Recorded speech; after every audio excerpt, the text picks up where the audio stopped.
Okay, shika. Kibaki tukifanya hizo zingine za kushare link ndani. Na pale mbona hiyo hapa kama bado hapa huwezi ona. Lakini sasa sina hiyo link. Sasa unaweza enda hapo chini.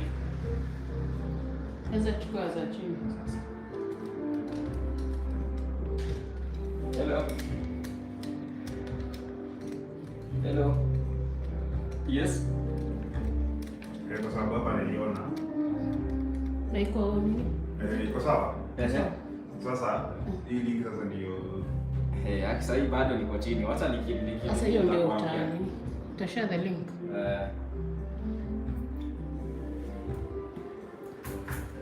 sasa hii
sana.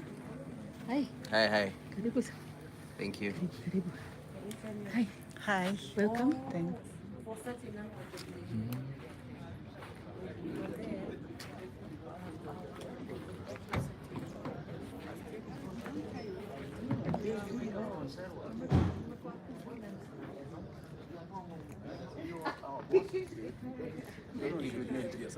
Please come in. Can have some breakfast? Am I right? You're very right. Communication was given, I can show you on my email. You will hear on the process by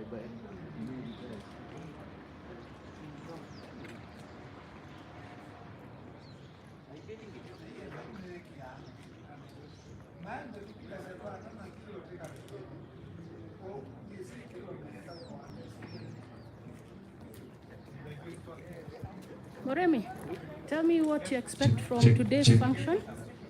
Check. Good Moremi morning. here is Yeah. the Hello. manager in Yes. charge of corporate But communications. Msakini wa And tafadhali. is the main organizer Yeah. of today's Check. function. Yeah. You can tell us briefly Yes. what are expectations for today. Briefly. Tuambie nani akupatie Rachel. I hope it's not live. It's live. So welcome to today's event. We are having our CS Minister of Agriculture and Livestock, Honorable Andrew Karanja, launching the cost of milk production, which is basically a study on the cost of milk production, which is going then to inform the dairy players on them to be able to plan better. So welcome all of you. Thank you. Thank you. Thank you for your brief comments. Tell me, Anne. Good morning. This is Anne from Corporate Communications. Kindly tell me what are your expectations for today.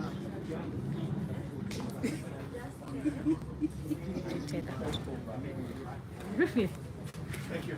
Karibu. You're live. I hope you had fun today. Yes, I did. Briefly, your expectations for today. Welcome to the Kenya Dairy Board. I'd like you to tell me something briefly where you're from. I'm from West Bengal, Leland Dairies. Yes. Nicholas Lumket. Karibu sana to Kenya Dairy Board. I hope you have a good function today. And all your questions on cost of milk production will be answered today. Thank you. Karibu sana.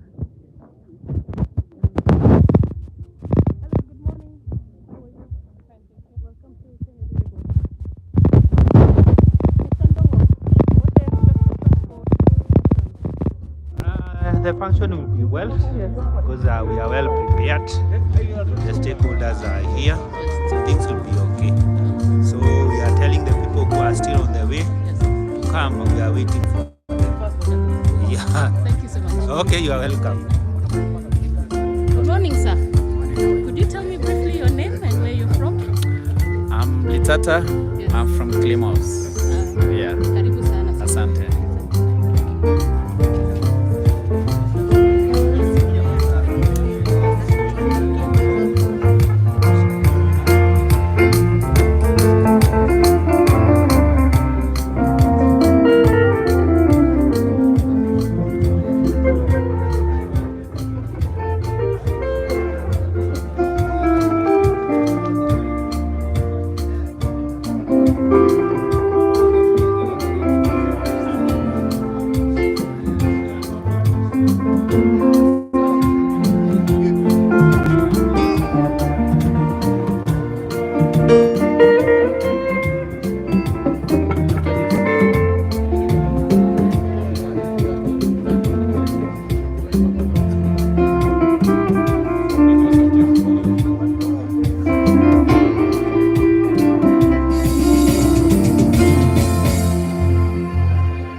My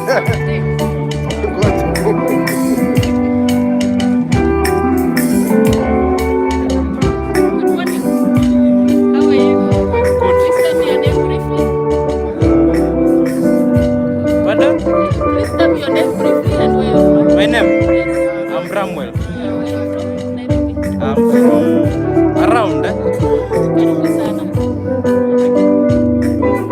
Can I talk to you for a minute?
Well, my name is George Kibet, working with the Compliance Division, and we expect that with the launch of the study, farmers will be able to appreciate issues of costs and profitability, and we'll be able to review cost and profitability at the dairy farm. Thank you.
Thank you very much. Asante. Judy Kedenji from PMO.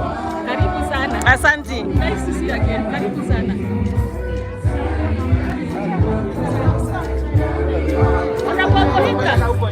How are you?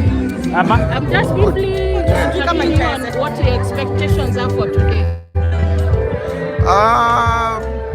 My expectation is that since we have the new CS and the PS is here, the whole government is here, we have our able MD of Kenya Daily Board. We expect things are going to change. So we are very expectant. Thank you. Karibu sana. Yes. Hope you have a good function today. Thank you very much. Thank you. Karibu sana.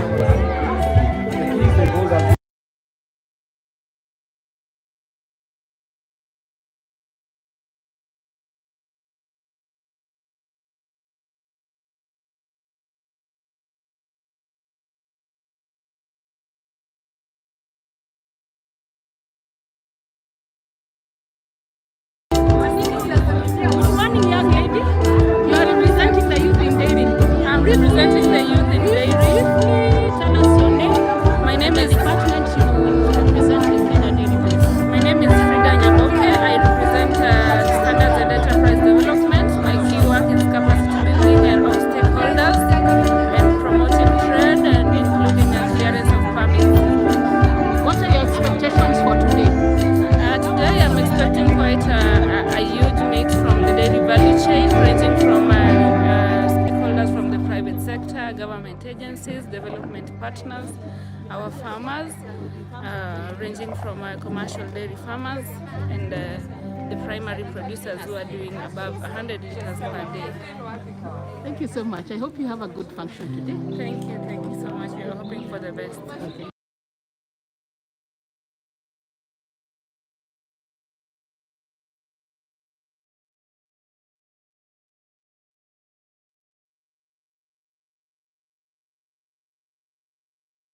A brief expectations for today. To have a good function. Unaona the challenges za huku ya isolated. In terms of hakuna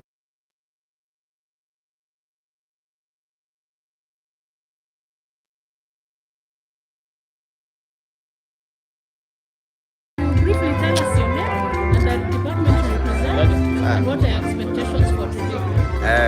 My name is Lamai Obed. I work in MD's office as a personal assistant.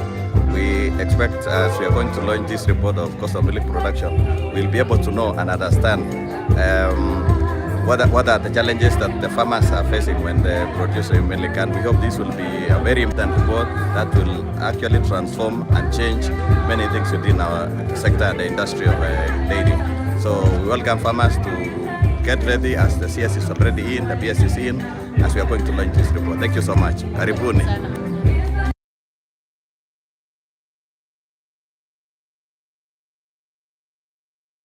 Where you're from? My name is Duncan Kiro. Yes. I'm a student from Mount Kenya University. Karibu sana. Thank you. You are the future of dairy. Yeah, what sure. What are your expectations for today, briefly? My expectations to learn about Kenya Dairies Board. Yes. And to know much about what it entails. Yeah, so actually that's what I expect personally. Yeah. Good. Yeah. Welcome. Thank you so much. Thank you so much. Yeah.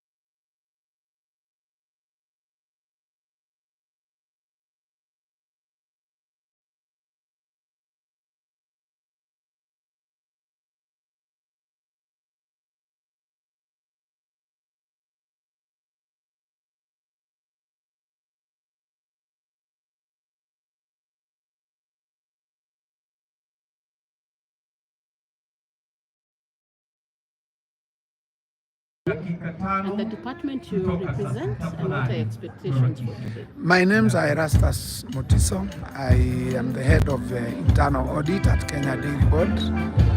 I'm expecting the function to be very successful. I've seen all our stakeholders have come, they are present, and that is a good sign.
I'm Sarah Richard. I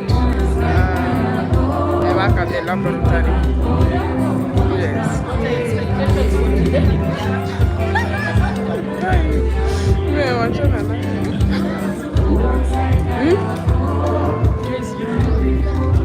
Ako live. Mambo. We are live. Where? We are live. Your name, please, and the department you represent. Hi, I'm Joyce. What are your expectations for today? Excited to hear what the dairy farmer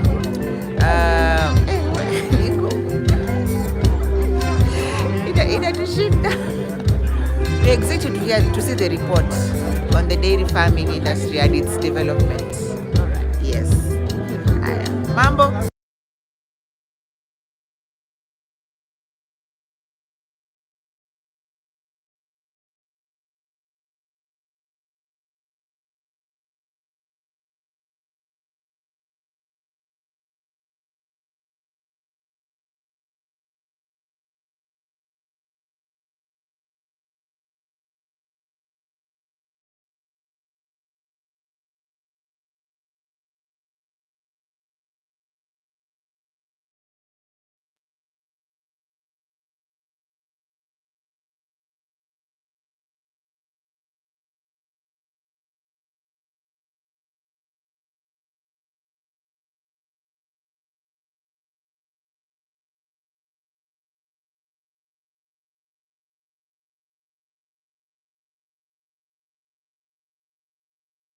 Like to know your name, what you represent, and your expectations for today. My name is Rune Lund. I'm the director for Seabrain, the local branch of a Danish IT company in Kenya, and we have developed a pilot for digital inspections for Kenya Dairy Board. So, and I'm here to for the launch of the report and to learn more and to get an opportunity to meet the very nice people of KDP as well as the minister and the PS. Thank you. Asante.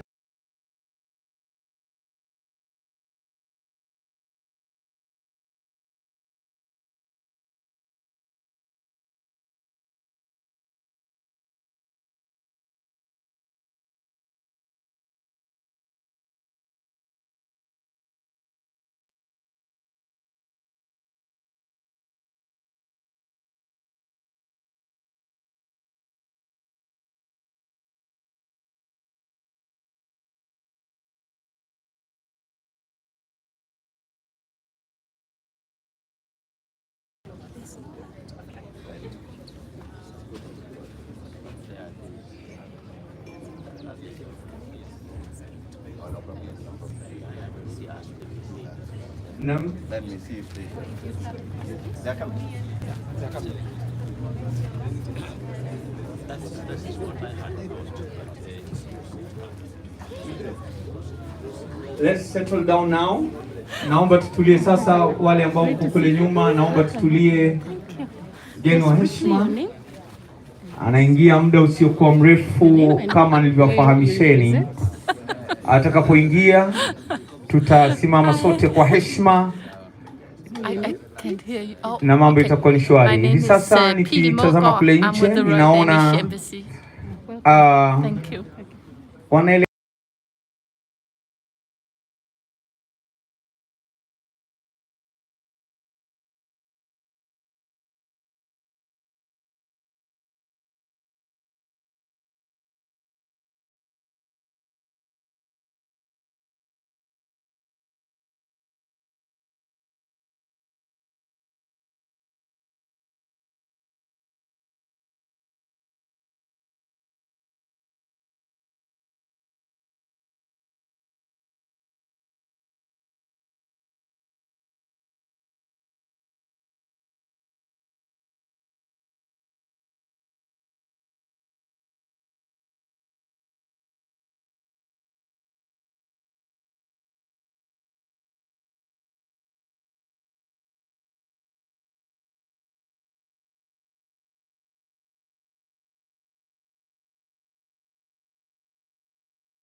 katika Jamhuri yetu ya Kenya, ukipenda katika lugha ya Kimeai, tuko hapa kwenye headquarters Dairy Board of Kenya.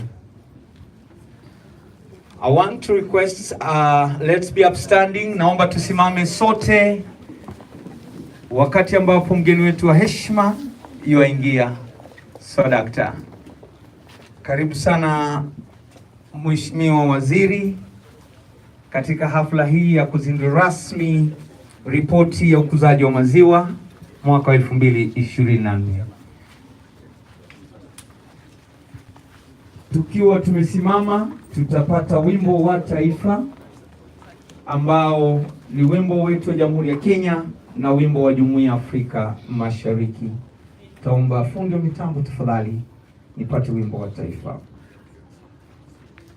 Na wakati ambapo wimbo huu wa taifa unachezwa, Bi Emma Njire Karwe, tafadhali we karibu, wewe ndio utakayetufungulia kwa maombi.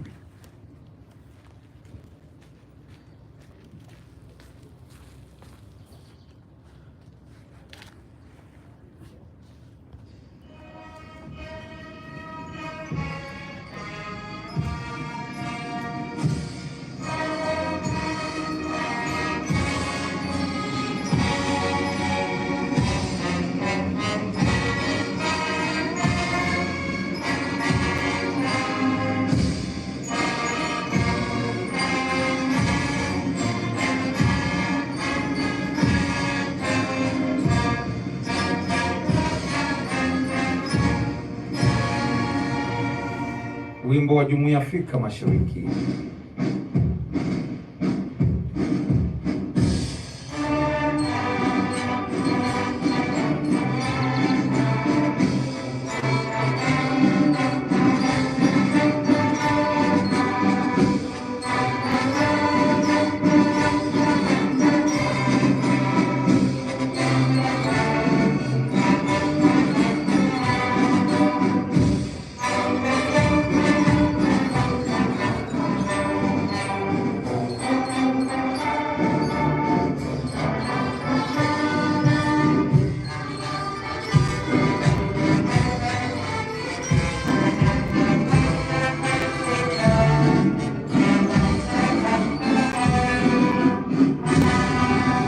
Tukiwa tumesimama, naomba kumpisha Bi Emma Njire Karue ambaye ni mkulima wetu akaweza kutufungulia kwa maombi.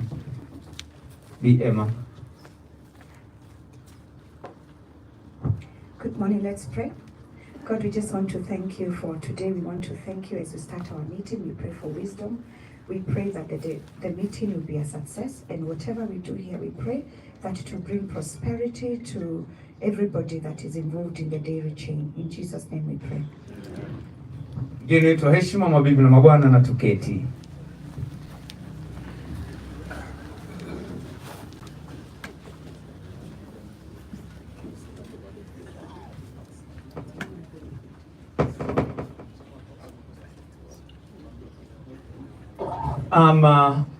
Mgeni wetu wa heshima, Waziri Daktari Andrew Karanja, Katibu Mkuu katika kitengo cha mifugo, Jonathan Mweke, Mkurugenzi wa Halmashauri ya maziwa katika Jamhuri ya Kenya, Bi Margaret Kibogi, board members, wakulima, ladies and gentlemen, mnakaribishwa tena katika hafla hii, ikiwa ni hafla ya kuizindua rasmi ripoti ya ukuzaji wa maziwa mwaka wa 2024.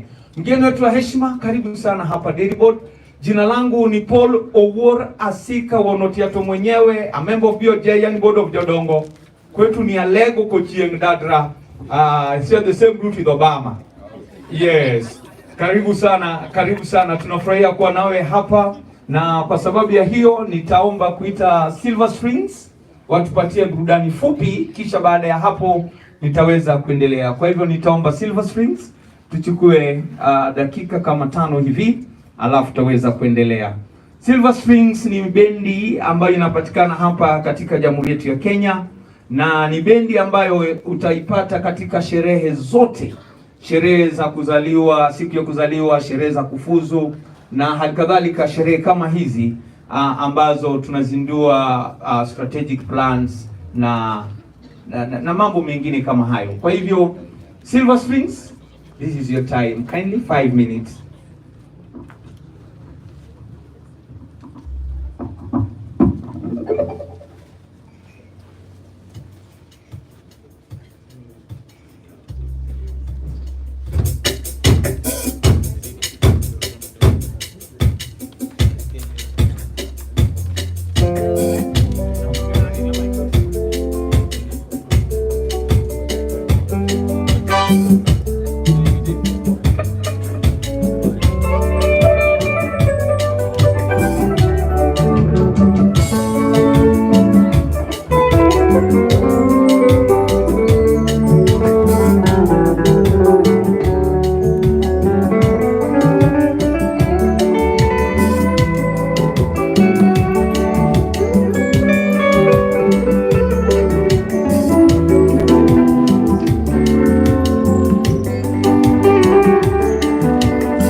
Ninataka Ebeneza uwe msingi wangu, jiwe langu la pembeni na kutamani sana, jiwe langu la thamani na kuhitaji sana.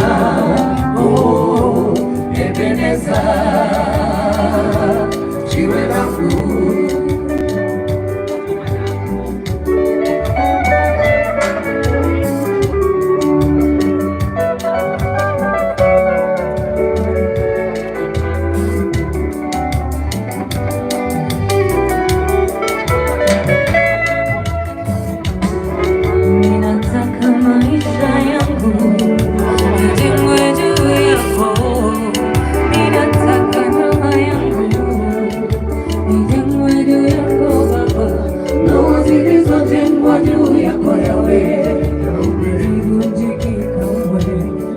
Zilizojengwa juu yako Yahweh, zivunjike kamwe.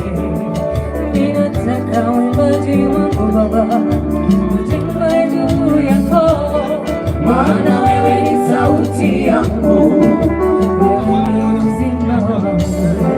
Ninataka Ebeneza ijengwe juu yako, ninataka Ebeneza uwe msingi wangu, jiwe langu la pembeni na kutamani sana, jiwe langu la thamani na kuhitaji sana. Oh, Ebeneza, jiwe langu.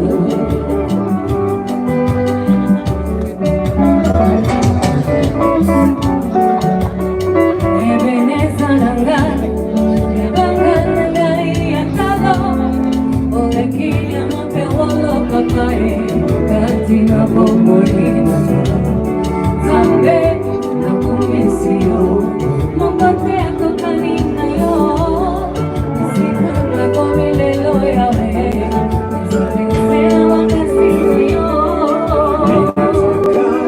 Ebeneza nijengwe juu yako, ninataka Ebeneza uwe msingi wangu, jiwe langu la pembeni na kutamani sana, jiwe langu la thamani na kuhitaji sana.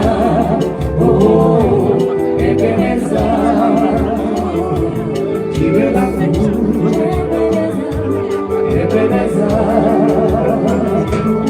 jiwe langu Ebeneza, jiwe langu.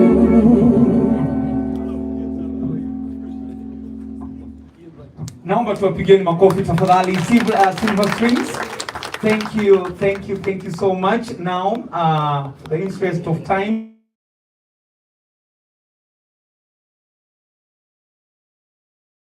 Wenshika atatoka kidogo tu na sisi tutaweza kuendelea, si ni sawa? Kwa hivyo ninaomba tafadhali nimkaribishe Madam MD, atamkaribisha Bwana PS, alafu tutaweza kuendelea. Karibu.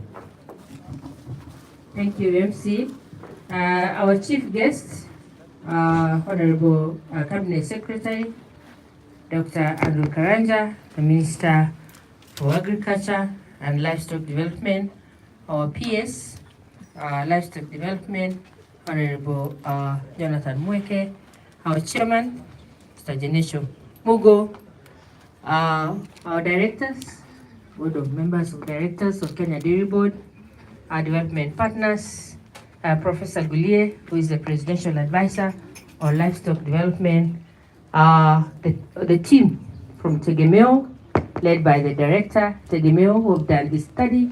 They're going to share the report. Our stakeholders, good morning. Good morning again.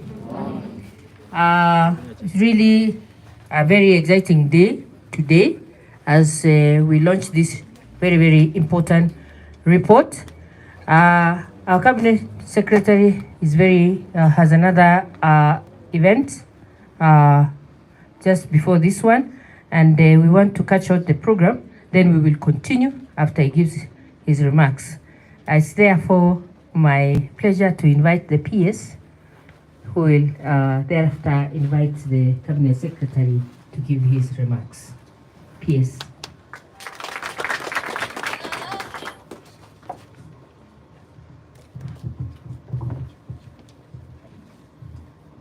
Our Cabinet Secretary, Dr. Andrew Karanja, Cabinet Secretary in the Ministry of Agriculture and Livestock Development, Chairman of Kenya Dairy Board, MD of Kenya Dairy Board, our Presidential Advisor on Livestock, Professor Gulie, colleagues, ladies and gentlemen, good morning.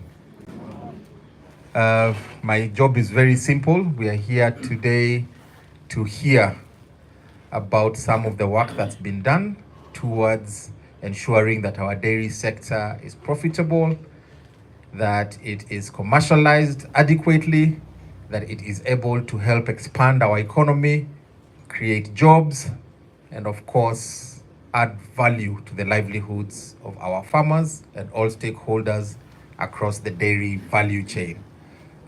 This study was very important to us. As you all know, research helps give us insights so that we can make data-driven decisions. And one of the things that we really needed to figure out with this research that was done by Tegemeo is what are the cost drivers in the dairy sector that contribute to the cost of production.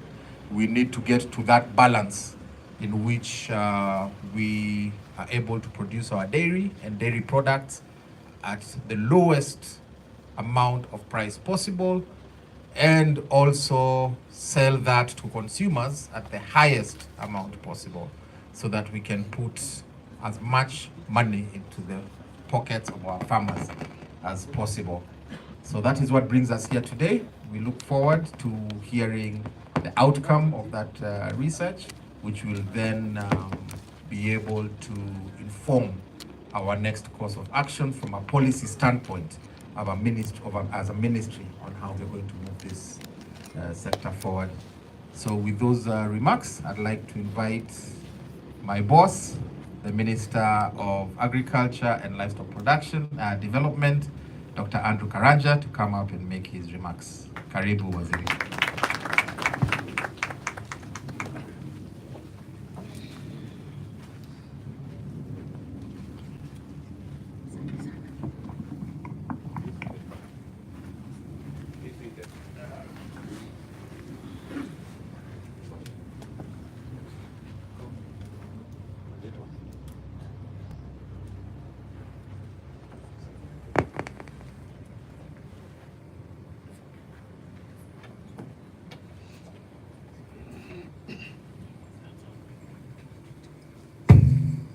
Thank you.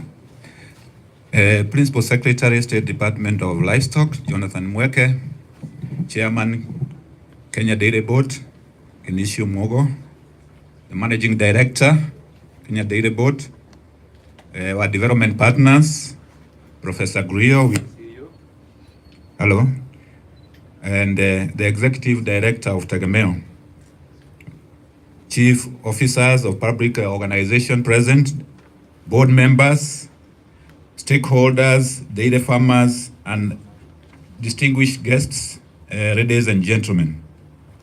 Once again, I would like to say that I would loved very much to be with you the full time, to get the presentation from Tegemeo.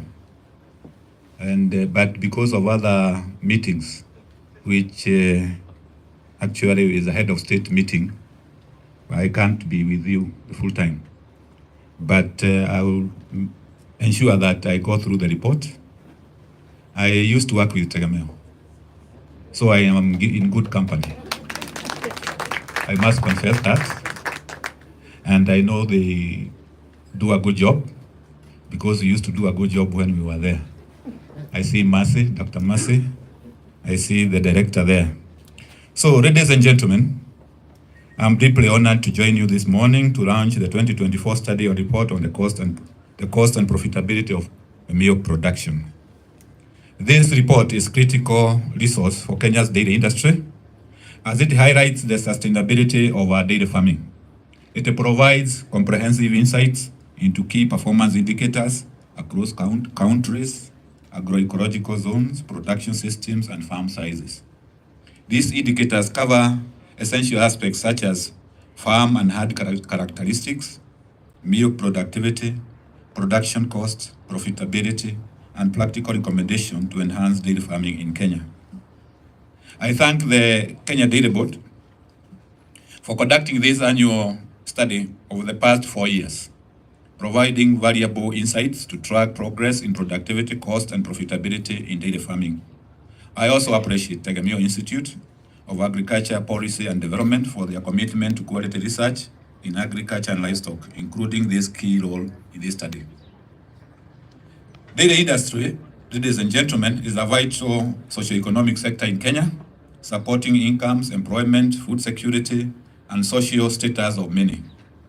Annually, Kenya produces 5.2 billion liters of milk, accounting for 10% of Africa's production and 35% of East African community total production.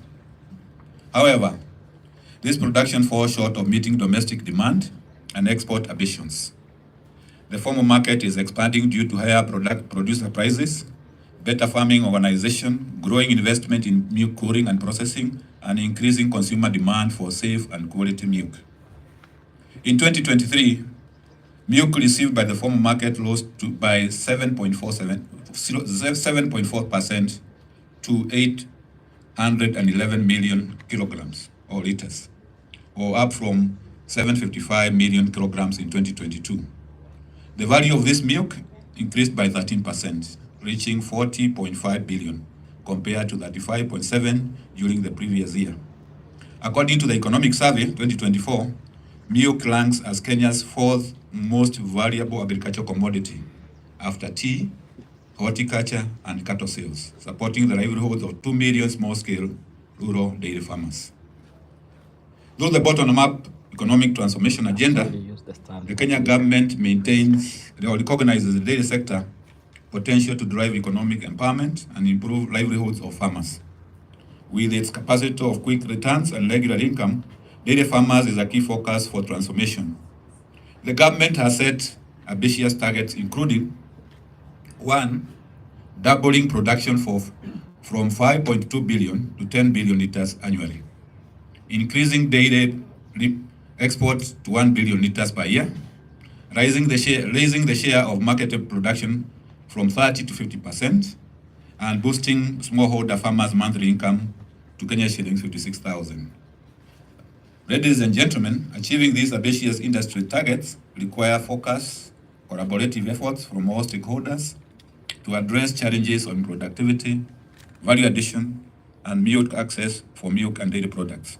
Last year, the ministry facilitated a key meeting between milk processors and His Excellency the President, William Ruto, to develop strategies for these goals.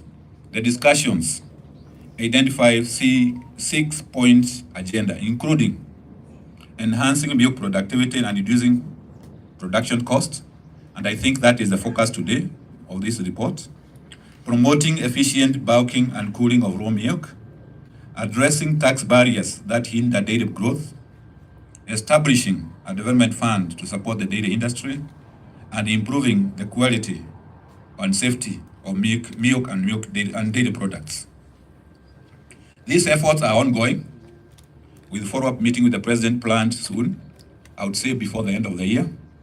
Additionally, the ministry is advancing critical legal and regulatory reforms, including the Livestock Bill 2024, which we want to retable back to Parliament, Dairy Bill 2024, which is also being processed, and the Veterinary Practice and Veterinary Medicine Bill 2024, all which are meant to create a more supportive environment for the dairy sector. Ladies and gentlemen, the government has prioritized strengthening the dairy sector through key initiatives. The Kenya Dairy Board recently established a national dairy regulatory laboratory, and now an ISO 17025 certified, ensuring reliable testing of milk and dairy products. The ministry aims to enhance the lab's capacity to specialized containment testing and encouraging stakeholders to use this facility to access domestic and export markets. To support farmers, the government is procuring additional milk coolers to improve milk bulking, quality and safety while fostering stronger farming contacts. Efforts are also underway to improve access to affordable commercial concentrates, dairy fodder, and superior genetics. The ministry is addressing challenges with electronic tax invoice systems, ETIMs, which requires small-scale dairy farmers to issue compliant invoices. Recognizing the operational difficulties this poses, particularly to farmers and processors, the ministry is working with stakeholders to identify practical solutions. Now turning back to the study. The study in milk production confirms that dairy farming remains profitable.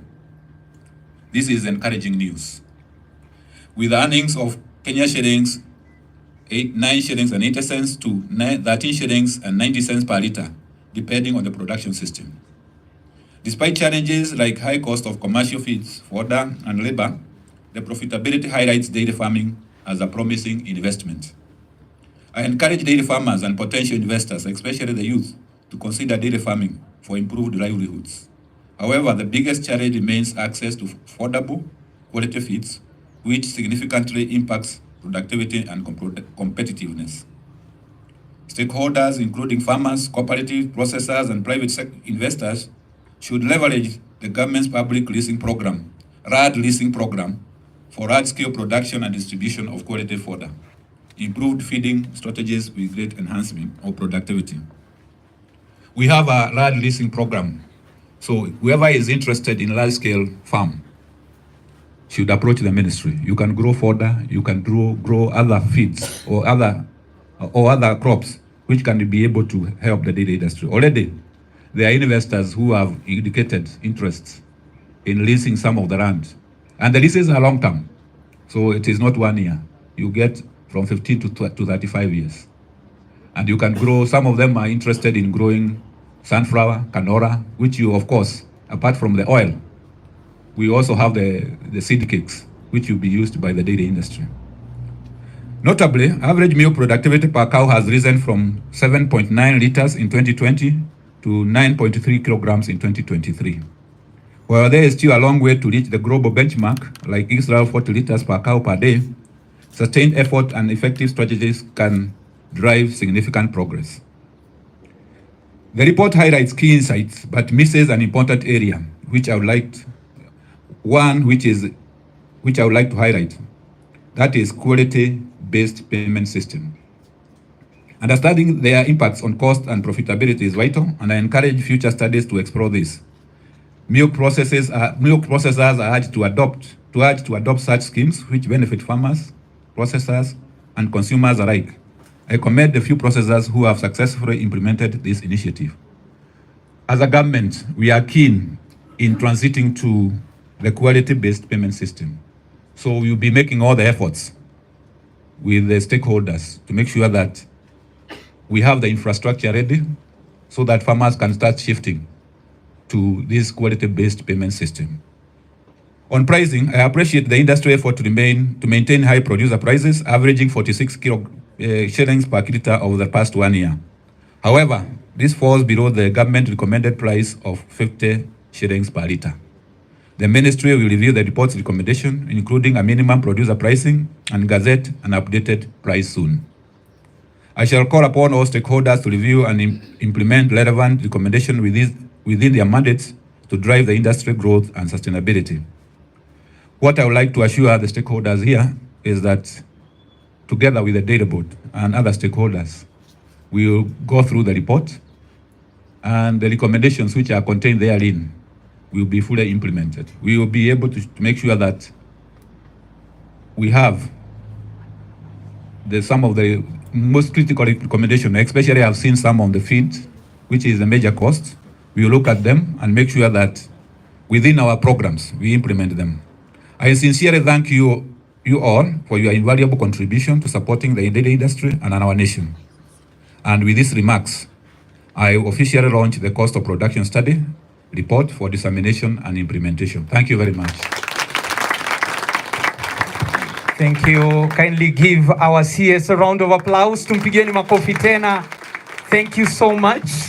Now at this point, nitaomba tuketi tu, tafadhali.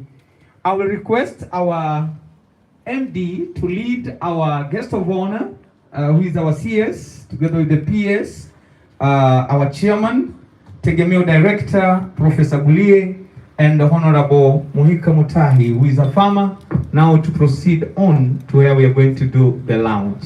Naomba tafadhali our MD, waongoze wageni wetu, and we are going to do a countdown.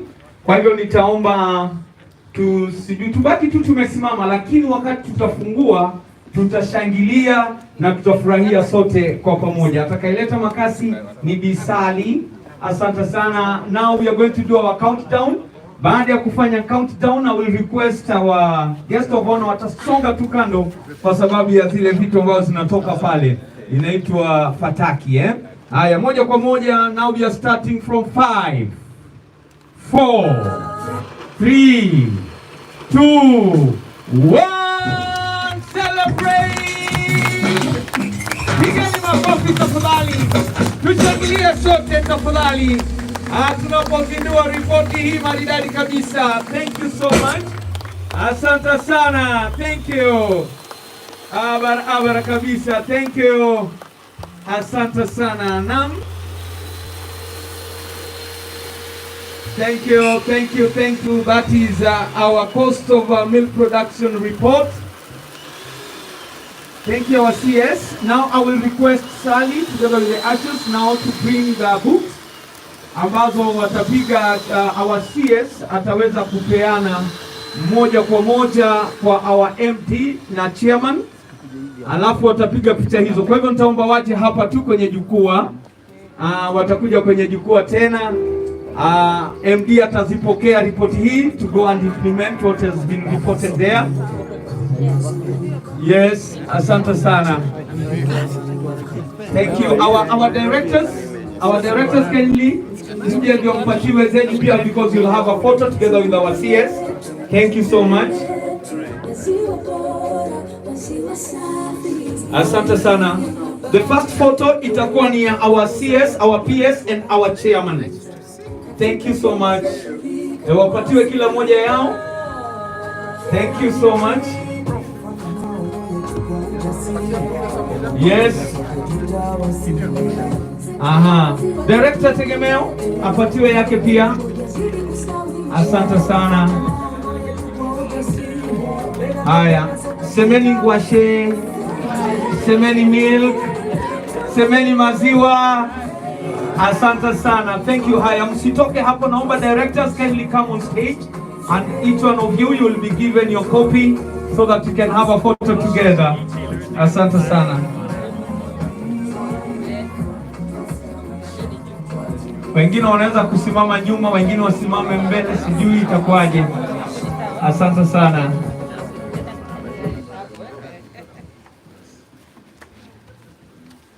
Then after this, I'll request at least 4 or 5 farmers who are going to come for this photo after the directors. Aya, semeni cheese. Simseme cheese. Semeni M-Pesa. Aya, thank you so much. Now I want to request the 5 farmers. Just 5 farmers wakuje. Haya, asanteni sana directors, tuketi ndio wakulima wapate nafasi. Asante farmers, kindly come on stage. Yes, ndio hawa wakulima wetu. Pandeni tu juu. Ama watasimama wakiwa hapo ni sawa. Asante. Thank you photographers. Hawa ndio wakulima wetu. Tunashukuru sana.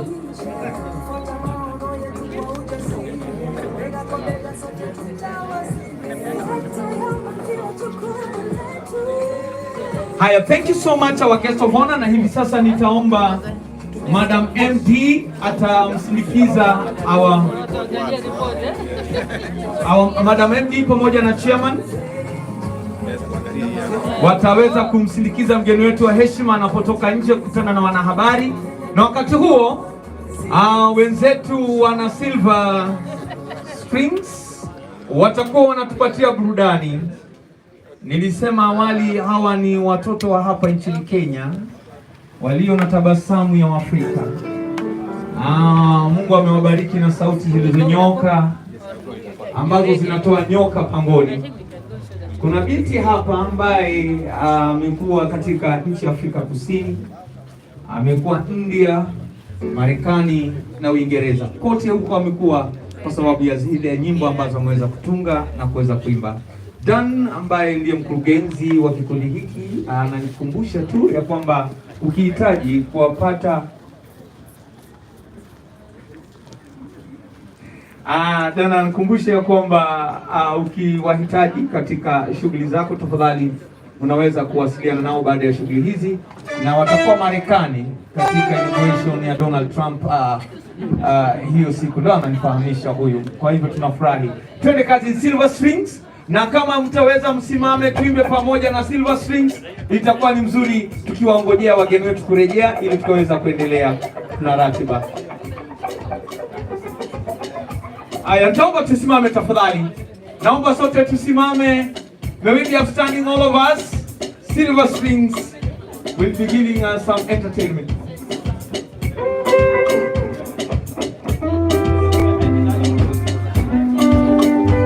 Haya, piga makofi kidogo. Clap your hands. Clap your hands. Piga makofi. Piga makofi. Piga makofi. Piga makofi. Haya, shika kichwa kidogo. Shika kichwa kidogo. Shika mabega kidogo. Shika mshipi kidogo. Ale teremuka chini kidogo kidogo kidogo kidogo. Alafu unapanda juu, sio? Wapi vigelegele?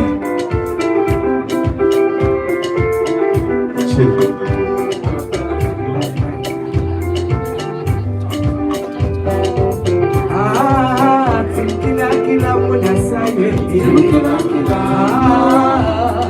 kila moja saye, kila moja saye. Haya, ketini chini kwa sababu kuna interview inaendelea kule, so we shall revisit.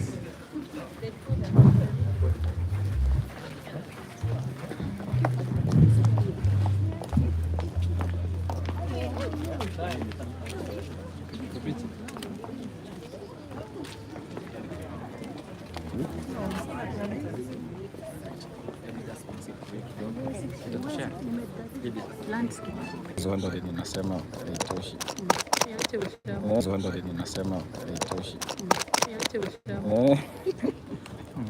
So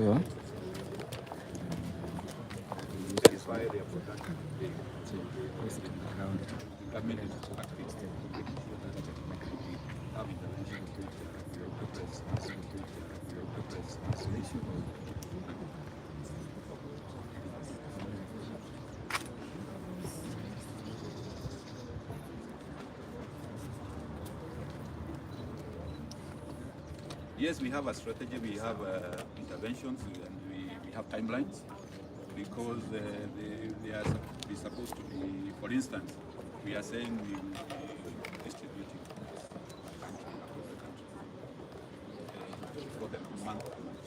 Yeah.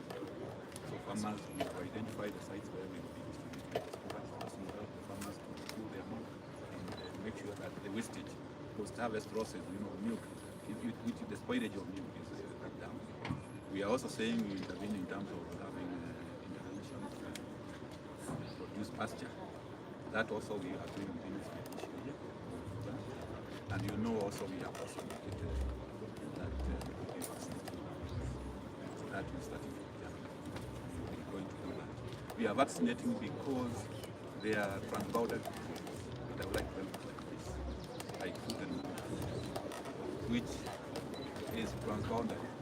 When one county vaccinates, the other neighboring county doesn't vaccinate. It's a waste of money. So we are vaccinating all the animals, 22 million animals in the country.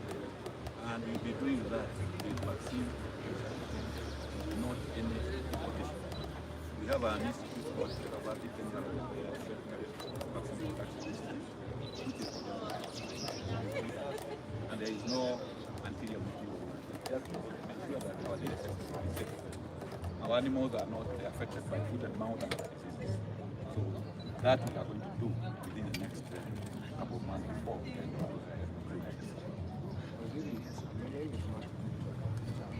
I'm just curious to find out how much land is available for this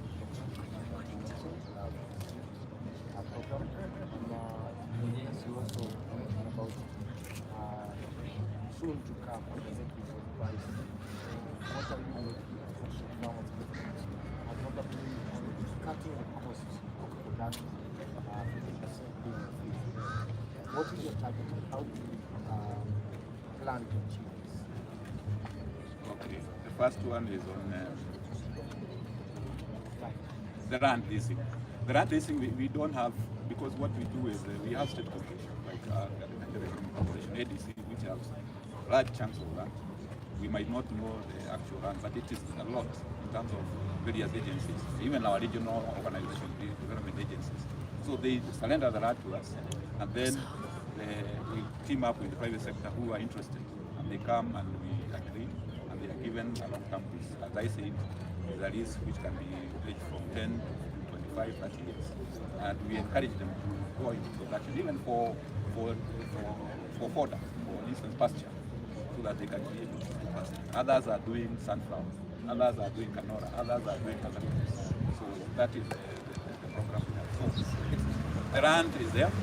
We identify the state corporations come and others who have land, we declare, and then we use it up. The other one is on the issue about the milk price. I know there has been an issue about farmers wanting us to declare a plus certain price. We are going to look at that report, which has been produced. We have round today, so that when we are making the pronouncement, we are guided by the findings of the report. But definitely it is in the range which we mentioned, about 50, 60, 50 there. But we wait until we study the report and we know what are the findings. In terms of cutting the cost of production, this is an area which there are various interventions, and first of all the PS, maybe you can even elucidate some of them. But the main ones is that like what we are saying about encouraging fodder production. We also like the formulation of feeds, making sure that if there are any taxes which are hindering in terms of feed formulation, we work on them. And more importantly, where necessary, we can allow some imports, cheaper components. But the PS can help with if I have left anything. So, we good? Thank you.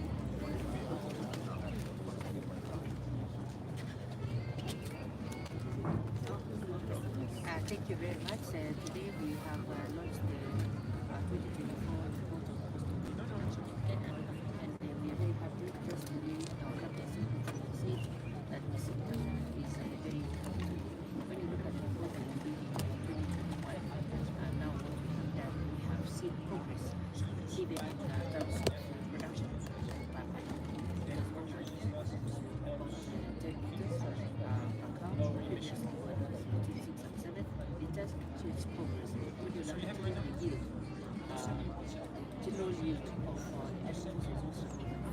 is really very good progress in terms of profitability. This enterprise is looking very positive in terms of the interest of the sector. We have also looked at these dimensions, we're also looking at genetics and good for farmers so that they're able to make more profits in these areas. We've also seen movement of farmers selling milk to cooperatives, meaning farmers, the dairy farmers are getting organized and realizing the importance of being members of cooperatives. Now we want to intervene and look at how much deductions the cooperatives are going to take so that more money gets to the farmer. We've seen the growth of the number of cooperatives from 600 now going to 700 cooperatives across the country. So our farmers are getting more organized, selling to the cooperatives, and from the cooperatives it goes to the processors. Meaning also we'll be able to improve the quality. We'll also be able to improve that way. We'll be able to implement quality systems, the way CS has done about it, from the volume base. Because when we organize and aggregate our milk, we'll be able to actually monitor the quality and the safety of the milk and milk products. We have our lab here, we're able to track, we're able to be able to test the products of the country. We want to assure that from the reports that we receive in the laboratory, the milk is safe and is of good quality, and we want to encourage people to drink more and more milk.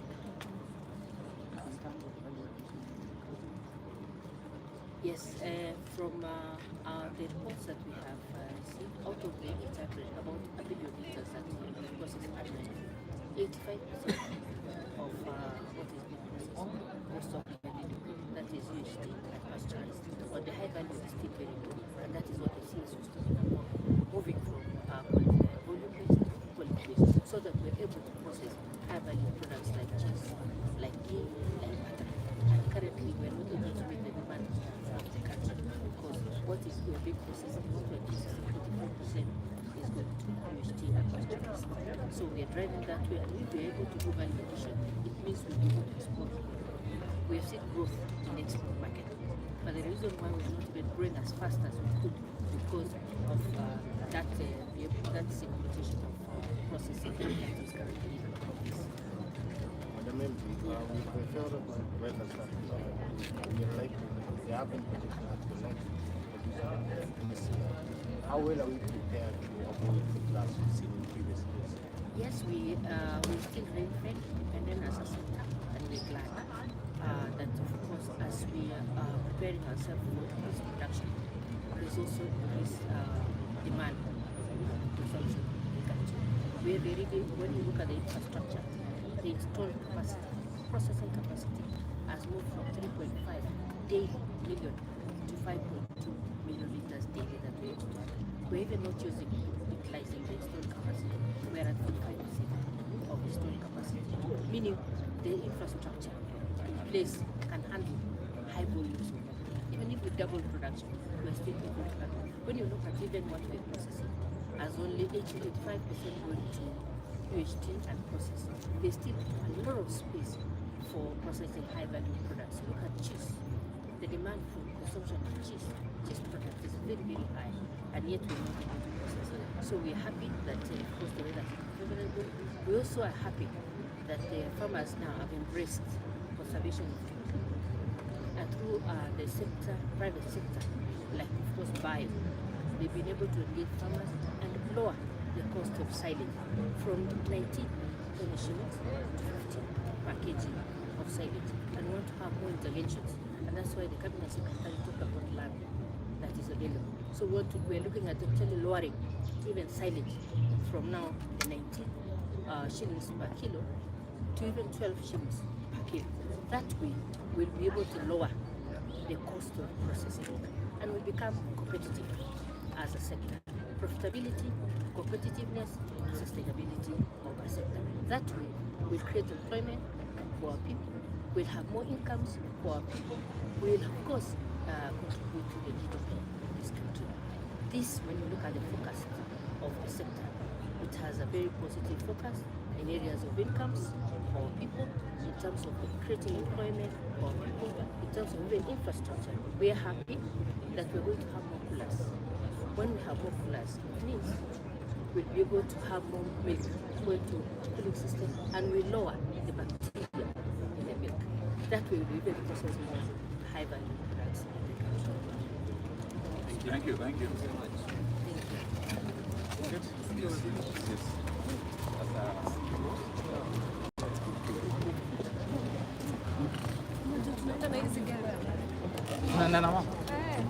Kwani tunaenda pale?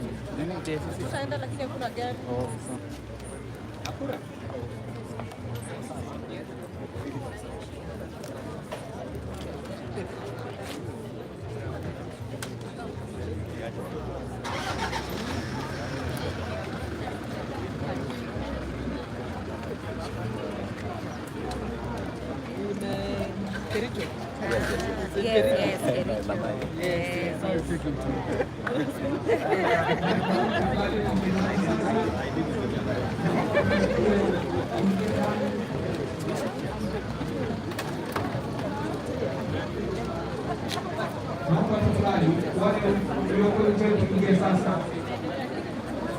Thank you so much. We want to continue the program. We want to continue our program in our radio for women. We first had a press briefing, which is very important for the program. While you are waiting for here to come, the MP and the chairman of the board and the board director.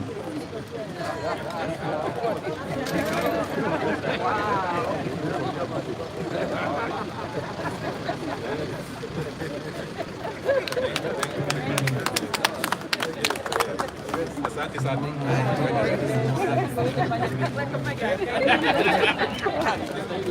Oh, my phone.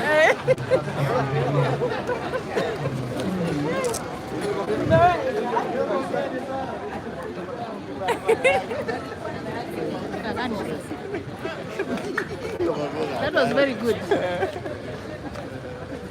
Asante sana.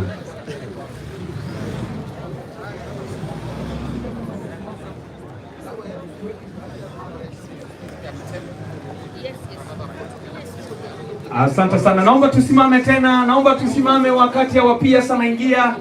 Asante sana. Tusimame, tubaki tumesimama tena. Thank you. Asante. Naomba tusimame. Naomba tusimame. Bwana PS, nitaomba tu. Okay, sawa. Thank you. Sasa tunataka tufanye kitu inaitwa chicken dance. Kindly let us be upstanding, all of us. Tusimame tu dakika kidogo. I want you to raise up your hands. Nyosha mikono yako namna hii zote mbili. Tutakuwa tunafanya hivi 1 2 3 4 1 2 3 1 2 3, alafu napiga makofi pa. Si sawa? So ninataka tuanze, hebu nione 1 2 3 4 1 2 3 1 2 3, alafu asante. Done. Niweke wimbo wangu. Weka mikono juu, weka mikono juu, weka mikono juu. Ngoja dance tuanze mwanzo kabisa. Haya, tuweke mikono juu, weka mikono juu. Tuanze.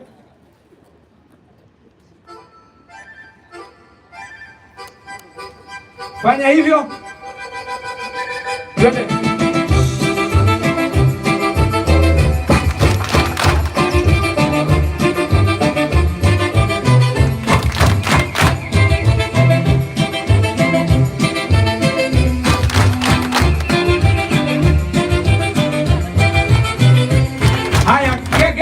Get a partner. Haya, fikiria kidogo. Haya, tunarudi sasa. You'll get a partner. Si sawa? Get a partner. Wewe partner wangu anastahili. Wale bomo. Kuja baba. Kuja baba. Kuja kwenye jukwaa. Asante sana. Get a partner. Get a partner chairman. Oh, umepata partner. Asante. Haya, tuanze tena. So tukifika hapo mahali ambapo wanaingia kuanza kustanza, unafanya hivi 1 2 3 4. 1 2 3 4. Haya, wakulima ni mumepata hiyo? Haya, tuanze sasa. Tuanze tena, done from the beginning. Haya, twende.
Hawasikii directors.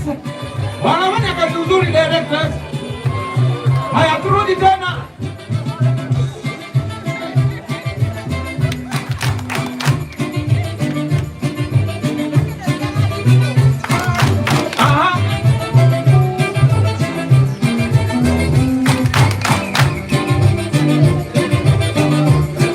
Haya, tufanye namna hii sasa, twende namna hii. Twende, twende namna hiyo, twende hivyo.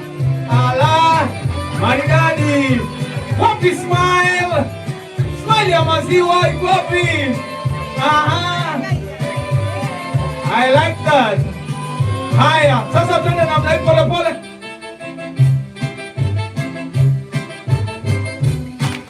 Ongeza spidi kidogo tu. Haya, ongeza speed.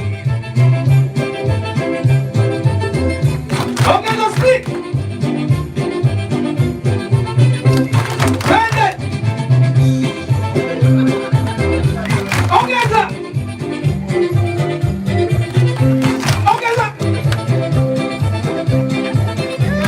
Twende. Wapi makofi. Thank you. Asante sana. Haya. Na kwa nini mumeketi na sijasema mketi? Mketi kwanza. Haya, tutarudi tena, wacha ni waruhusu basi kidogo tu. Wakati baada ya kusikia tegemeo, baada ya kusikiza tegemeo, then we will come back. Silver Strings will give us some songs, Si itakuwa ni sawa? Mimi niliwaambia naitwa Polo Wura Sika wonotia tu mwenyewe, a member of BOJ, yani board of Jodongo. Kwetu ni Alego Kochieng Datra. I share the same route with Obama. Watu wa mlima wananitaga Momera ama Nyamo ya Ruguru. Nego. Sidia hivyo. Asante sana. So tunataka kwanza program yetu. I mean, we want to continue the program, and at this point I want to request Peter Mutua, Director Corporate, to come on stage. Then after there I'm going to call upon Dr. Lilian Kirimi, who is going to do a presentation of the study findings on the cost and profitability of milk. Kwa hivyo, Mutua tafadhali. Okay, sawa. Naambiwa Mutua ameenda kutunga wimbo. Ndio huyu. Peter Mutua ni wa kutoka Ukambani, na niliwaambia awali Wakamba wakiongea utafikiria wanaimba. Unasikia anasema nje telelie gilimbiti na ngamu yange lato nengulu. Tumpigeni bwana Peter Mutua makofi. Akaweza sasa kutukaribisha vizuri. Pale tulienda kwa kasi sana, na sasa hatukumpatia nafasi, na yeye pia pamoja na mimi na yeye tulikuwa na wimbo Madam MD. Mimi pamoja na Peter tulikuwa na wimbo ambayo tulitunga jana. Tumefanya rehearsal mpaka saa 5 ya usiku ndio tukaamkia hapa tena. Weka mguu right mbele baba. Haya, chukua rhythm. Chukua rhythm. Twende kazi. Nani alirembea yu ya mai? Asiuingize Thank you, MC.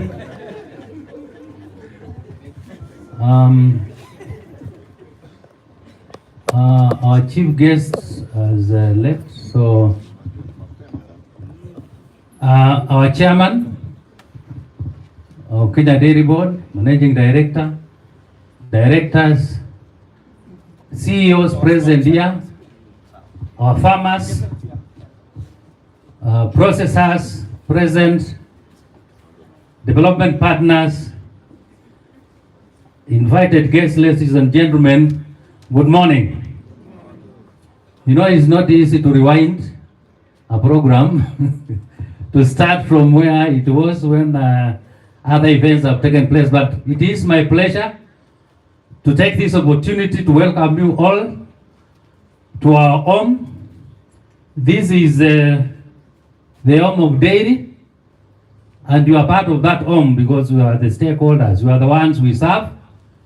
So we want to take this opportunity to welcome you here to listen and to get the feedback from the research that has been done on milk production and profitability of milk production in this country. And hopefully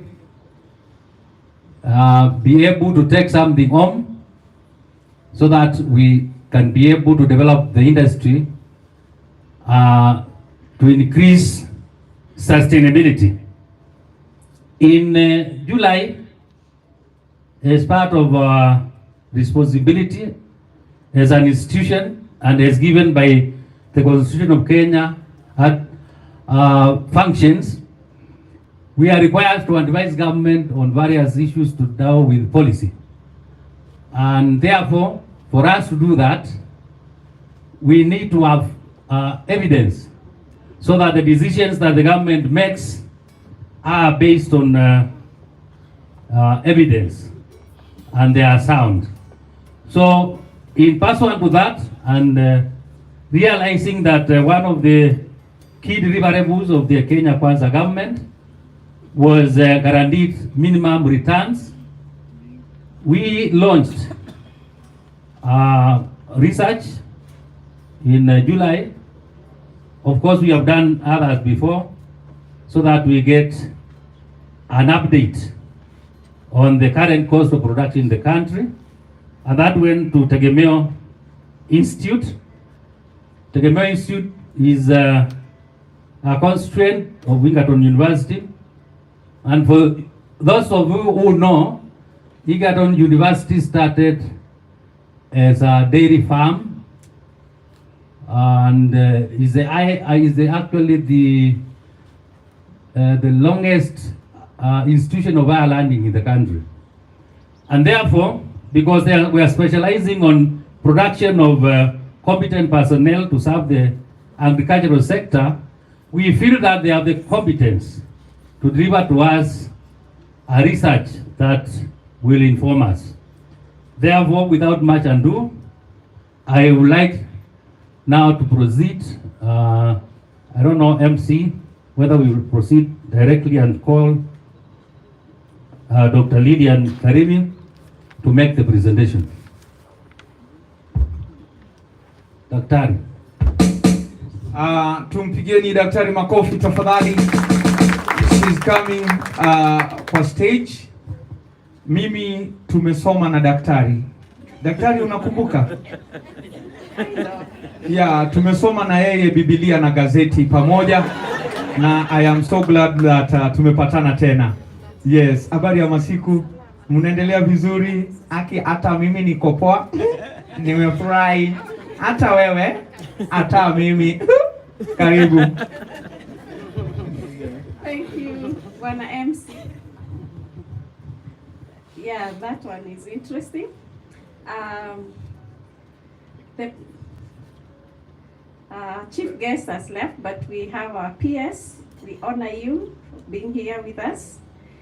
Thank you very much. The chairman of the Kenya Dairy Board, thank you for also joining us. We acknowledge the MD for Kenya Dairy Board.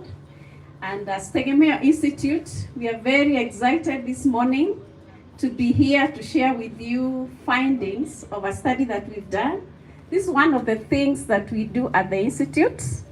And as you've heard, my name is Lilian Kirimi. I coordinate the research activities at the Institute, but I'd like to call upon Director Tegemeo to introduce the other members of the Institute and then call upon the presenter of the study. I will not be presenting the results today. Over to you, Director.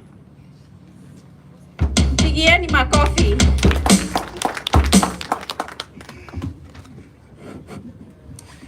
Thank you very much, Lillian. PS Jonathan Meke, Chairman KDB, the Managing Director, all invited guests, ladies and gentlemen, it is my pleasure now to introduce the team from Tegemeo Institute of Agricultural Policy and Development. This institute is part of Egerton University, so on my own behalf, on behalf of Egerton University and on behalf of Tegemeo Institute, may I request now the team that contributed to the generation of this report to stand up, please. Tegemeo team. And allow me to start introduce them word by word, just by name. On the immediate left is Epifania Kinyumu. Please raise your hand up. Followed by Clarice Ryungu. Followed by Joseph Opio. May I request Jackson Langa to stand up and say hi? Hi. And then Masi Kamau. And then the immediate speaker, Lilian Kirimi. I am Gideon Obari and I'm the director. It is now my pleasure then to present the one who is going to give the presentation of this report today. Thank you very much. And his name is John Olwande. John.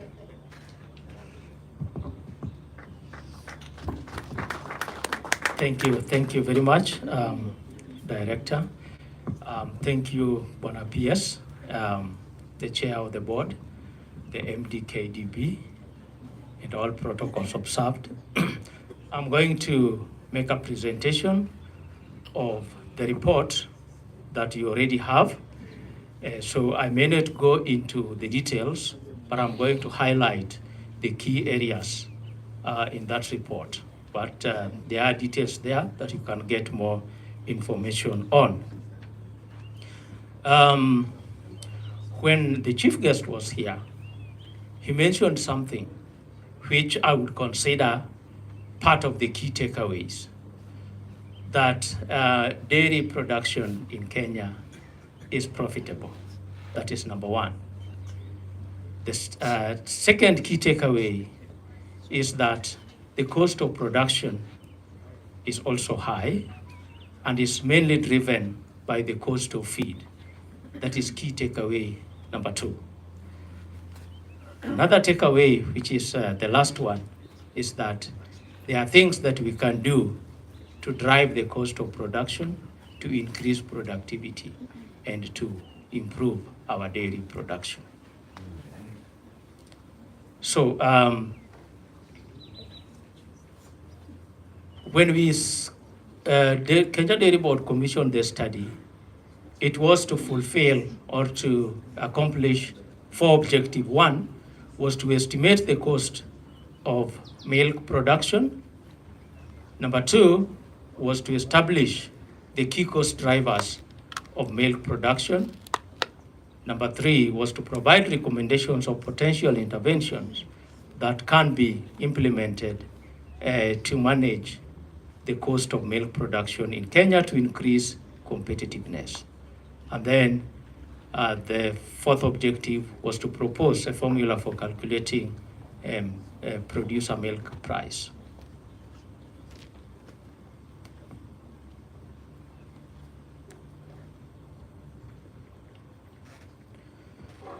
We conducted the study in 25 counties that are concentrated on the western region, the central region, and then the southeastern region of Kenya. And the list of these counties you see here. In 2020, we also conducted a similar study, but the counties that we covered in 2020 was less by about 5 counties. So in 2024, we added more counties: Kericho, Kajiado, Kirinyaga, Tharaka Nithi, and West Pokot. These counties account for 74% of the total milk production in Kenya.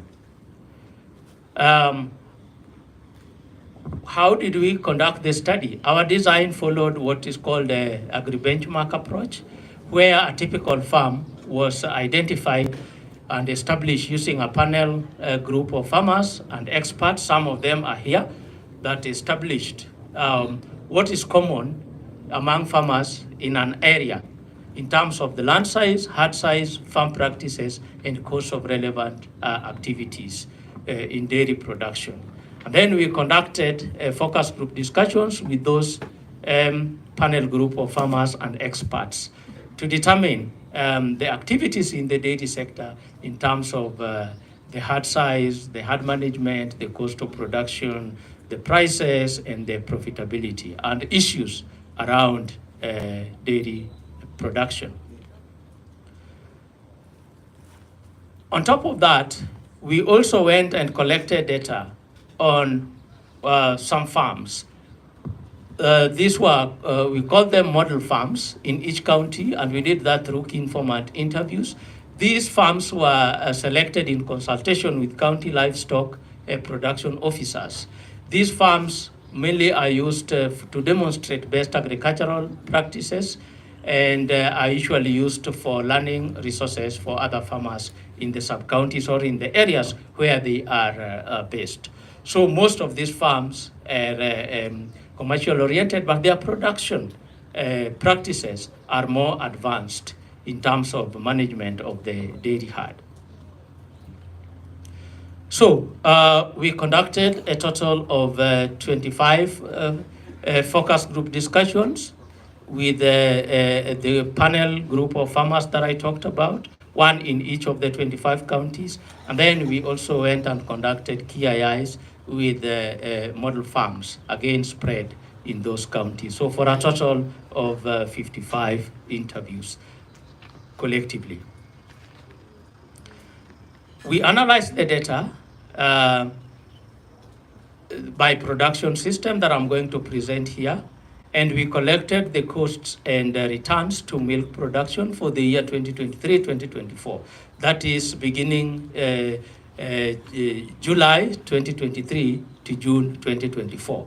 And we looked at the total variable cost, the total cost, and the gross revenue from milk, that is the value of milk produced, the gross margin, the profit from milk, and the whole enterprise profit, which includes milk and some other products from dairy production that these farmers sold. So let me go straight away to the results. As I said, we conducted this analysis through a production system. We looked at zero grazers, semi-zero grazers, and open grazers. And these are the figures that you see here. The average herd size varies across the production systems, and open grazing and semi-zero grazing, the herd sizes are much higher, as you would expect. In terms of average annual milk yield, again, we see that zero grazers are getting more milk, previous slide please, compared to these other systems. 3,600, about for 3,700 liters of milk per year from all the milking cows, which was averaging 2. And then open grazers were getting about 2,165 liters of milk from about number of milking cows, 3. And then the average daily milk yield ranged from 7 to 12 liters of milk per day. Overall, an average of 9 liters of milk per day. So our chief guest had indicated that, yes, we have improved in terms of milk yield, but still we are way below what we would say is competitive in terms of milk yield. In terms of average prices offered by the main buyer, which we found to be dairy cooperatives, the prices ranged from 37 shillings to 48 Kenya shillings, with an overall mean of about 43.5 Kenya shillings, that is 43 and 50 cents Kenya shillings. In terms of costs and returns, this table gives us key messages that the enterprise is profitable across the 3 production systems. Why do we say so? We say so because when you look at the gross margin here, you see they are all positive and averaging 28 Kenya shillings. But when we include the total cost, because gross margin is just but the difference between the gross revenue and variable cost. But when we include total cost and then look at the profit averages about 10 Kenya shillings per liter. And it ranges from 10 shillings to about 14 Kenya shillings, depending on the production system. And when we look at the whole farm enterprise, that means that includes also sale of other products, including calves, including manure. Then we find that the profit, whole farm enterprise profit, goes to about 14 shillings per liter. But then, what are driving the costs in milk production? Here, we see feeds is accounting for 43% to 58% of the cost of milk production. Then labor is also quite significant. And for the open grazers, we see that the cost of managing the health of the animal and breeding account for a substantial share, which is about 14%. So if we want then to intervene in the dairy sector to reduce the cost of milk production, then our target area would be feed, the cost of feed, and also do something about the cost of labor. But feed is the key here.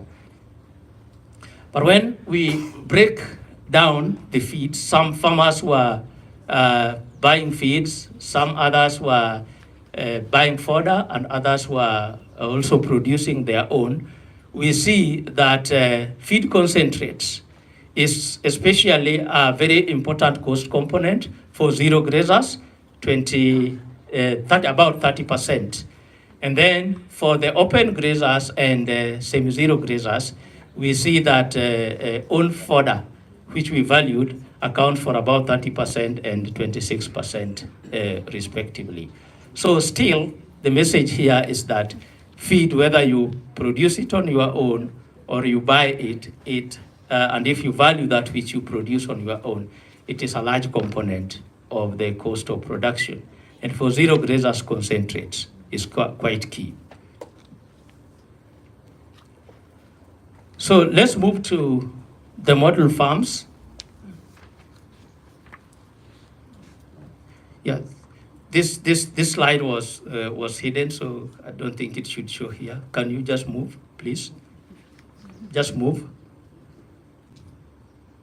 Move up to slide 22. Yes. Next. Thank you. Now we went to the model farms to just see how are they different from the typical farms that we have shown. First, they have larger herd sizes. You remember the typical farms, zero grazers, had about, I think, four. The herd size was about 4. For the model farms, we were finding in double digits, the herd size in double digits, between 10 and 18. But there was a model farm that had 78 dairy cows. And then the average number of lactating cows was also high. And then the average annual milk production is also quite higher compared to the typical farms. And this one you would expect because of the inputs and the management practices that they are implementing, and those farms are used also to train other farmers. In terms of average daily milk yield, yes, we see that the zero grazers and the semi-zero grazers are getting much higher compared to the typical farms. But for the open grazing, it is averaging the same as for the typical farms.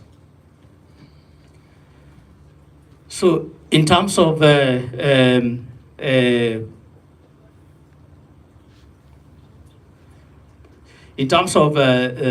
they sell their milk, not any different from the typical farms. Dairy cooperative still dominates, but the very large farm, zero grazing farm, we found that some of them were selling directly to processors.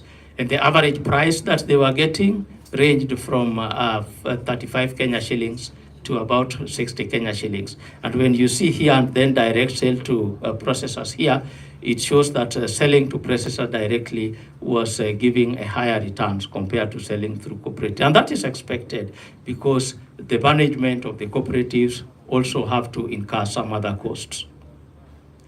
So what about the gross margins for these model farms? Again, it was a little bit higher, ranging from 23 Kenya shillings to about 37 Kenya shillings, depending on the production system. The milk profits ranging from 5 Kenya shillings to 16 or 17 shillings. And then the whole farm enterprise profit was averaging about 23, not 23, ranging from 13 Kenya shillings to about 29 Kenya shillings. But something here that we need to recognize is that the cost of these model farms are a little bit higher because of the investments that they have put in there that is generating higher productivity. But we don't see a lot of price variation in terms of milk. The prices that they receive are not very different from the prices that typical farmers are getting. And that is why it might appear that their profit levels are a little bit lower. But again, when compared to the volumes that they are generating, in total, the revenue is much higher. But the cost structure for these model farms is the same in terms of what is driving their costs. Again, here we see the animal feeds is taking the largest share of the cost, followed by labor, and then also health and breeding costs is also quite substantial, 8% for the semi-zero grazers. But something that we want to recognize is on the next slide, please. Something that we want to recognize is the value of the own fodder that is on own pasture that is being used by these model farms. Look, for example, the open grazers, it accounts for 72% of their cost. And then for the semi-zero grazers, it is 35%. And then for the zero grazers, it is 25%. So these model farms have invested more in terms of producing own fodder and own pasture. And also family labor, as you see there, is quite substantial that they use. Next.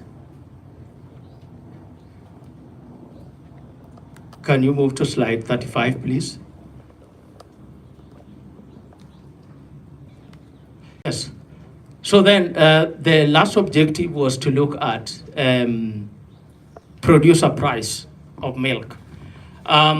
We looked at key considerations that we think should be taken into account when trying to look at the minimum producer price for milk. One of them is the cost of production. And we have seen that if farmers cannot get a price that will cover their cost of production, they'll simply be out of business. They can't be in that and they're making losses. So cost of production is very important. Another one is the overall challenges in the dairy sector in Kenya that includes the high cost of feed, limited access to cold storage, and the chief guest had mentioned the government plan to increase facilities for cold storage. And also transport challenges, moving milk from the farm to the aggregation center, and also the processors going to get milk from the aggregation centers. Then there are also production risks that need to be considered. These include, suppose drought strikes, suppose there are disease outbreaks, or there are market disruptions.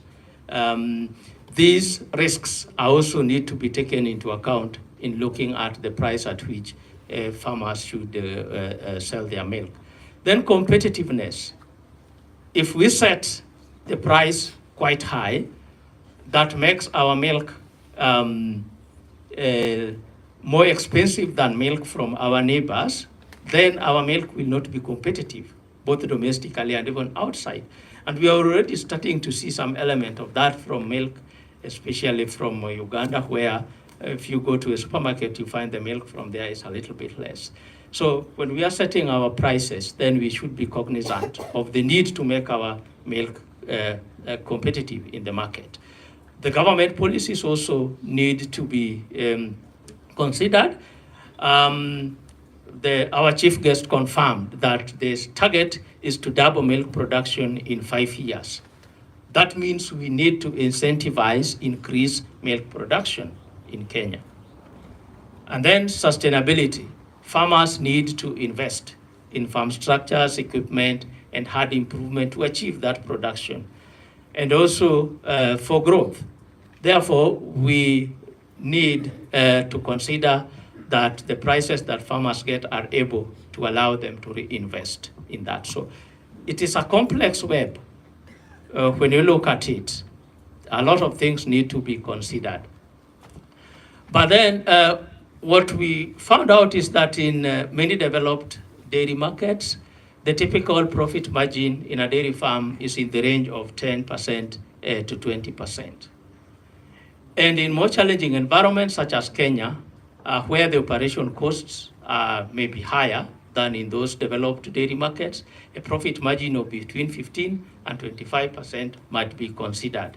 But then, considering all this need also to invest in growth, then a profit margin of about 20% and 30% for farms in such environment will be supportive. So, looking at all these, we try to come up with next slide please, with a formula that we can use to calculate the milk producer price, and just looking at what kind of profit margin would be able to help farmers cover the cost and also invest. So we did not come up with one price, but we gave a scenario. Next, please. Yes. Taking the highest production cost per liter of milk that we found in the production systems for the zero grazers, it was 39.5 shillings per liter. Now, when we look at the range of margins between 50% to 30%, then this is the price that will be able to generate these margins and to help farmers recover their costs, and also to take care of the uncertainties that I've talked about, ranging from 45% to 51% if you look at the profit margin rate of between 15% and 30%. The benchmark of the zero grazers cost of production, because that is where we are heading to. When you look at advancements in the dairy sector, zero grazing is being adopted even more. But the cost of feed then is what is driving the costs high. So, but setting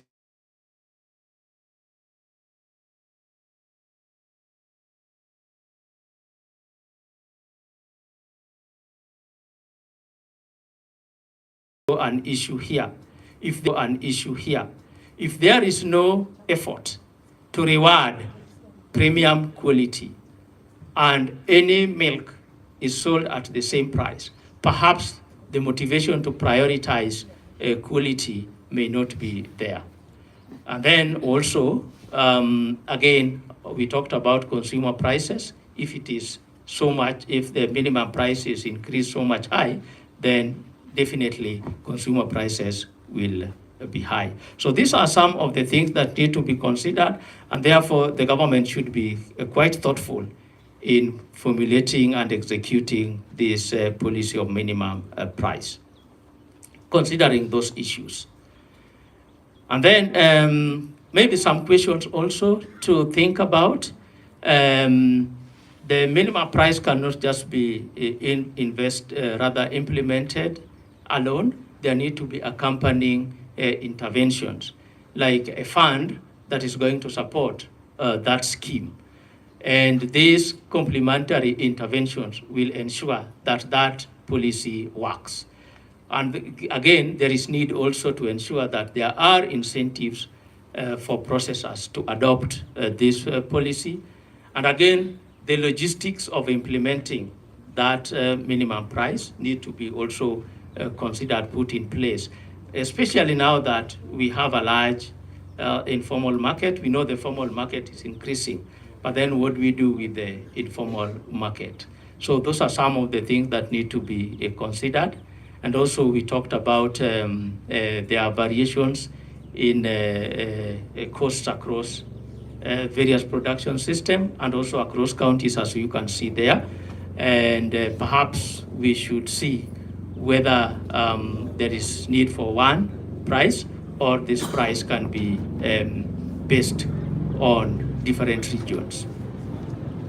So, in conclusion, milk yield and gross revenue per liter of milk we found was highest in zero grazers and lowest in open grazing, but they incurred a higher cost for zero grazers, mainly driven by the cost of feed. And I think these are what we have seen. I've explained this, but just to stress this point here, that the feeds, the labor, and the animal health management and breeding account for the largest cost shares, and feeds is key in that. And then for the model farms, we see that their milk yield was higher compared to the typical farms, again, because of the investments that they have put in there, although there are variations in terms of gross margin, milk profit, and whole enterprise profit across different models of rather different production systems, and both in the typical and in the model farms. So what can we do then? First, in terms of recommendations for government, we think there need to be effort to reduce the cost of feed, and I think the chief guest acknowledged that.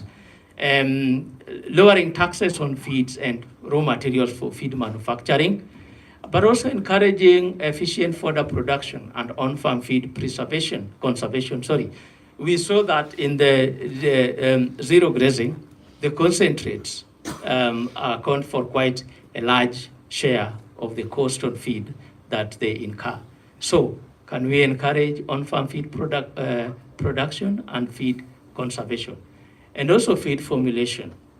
Then the quality of feeds in the market also came out as an issue from the stakeholders, need to enhance monitoring and enforcement of the quality of feeds, and also the raw materials that are used to make these feeds in the market. Cattle breeding is becoming an important issue here. We found that most of the farmers, and they are here, they can attest to that, are keeping Friesian. And there are better breeds that would be able to adapt to the local conditions and also increase milk production. Now, breeding program that promotes breeds that are more adaptable to the conditions and have better feed conversion efficiency in the different agroecological zones. Of course, the efforts to improve market access and also enhancing the management of the cooperative societies, and also enhancing management efficiency of those cooperative societies. For aggregators and processors, where aggregators here include the cooperatives, next slide please.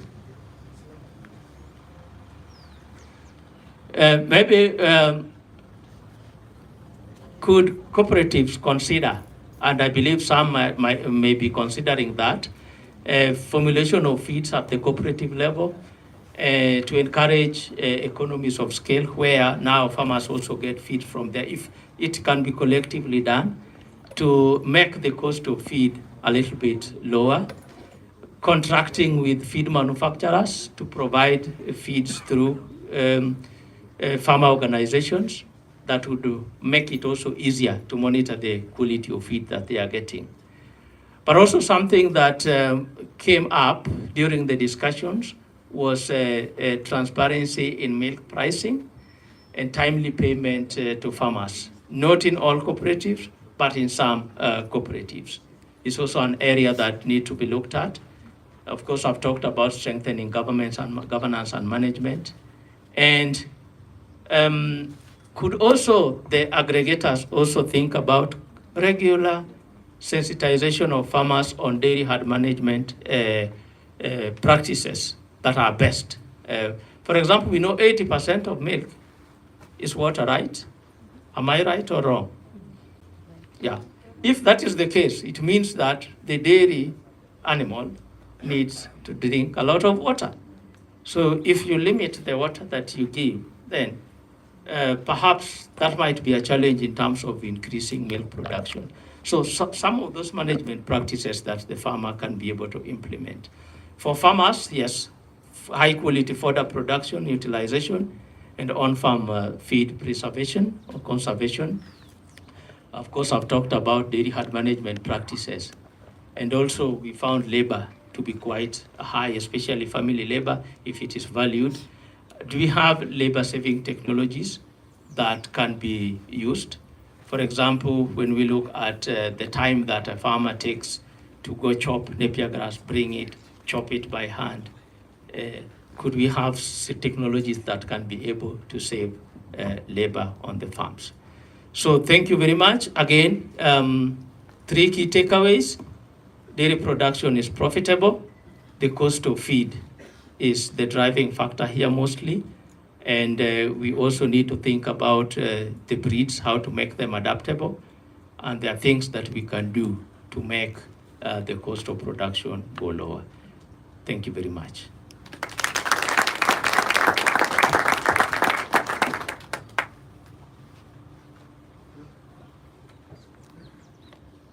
Tumpigieni daktari makofi. Daktari amefanya a very good job, si ni kweli?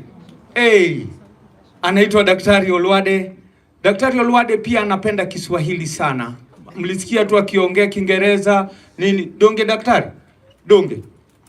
Bas. So daktari, nataka waulize hawa, ni nini kikusikitishacho? Ni nini kikusikitishacho? Kikusikitisha.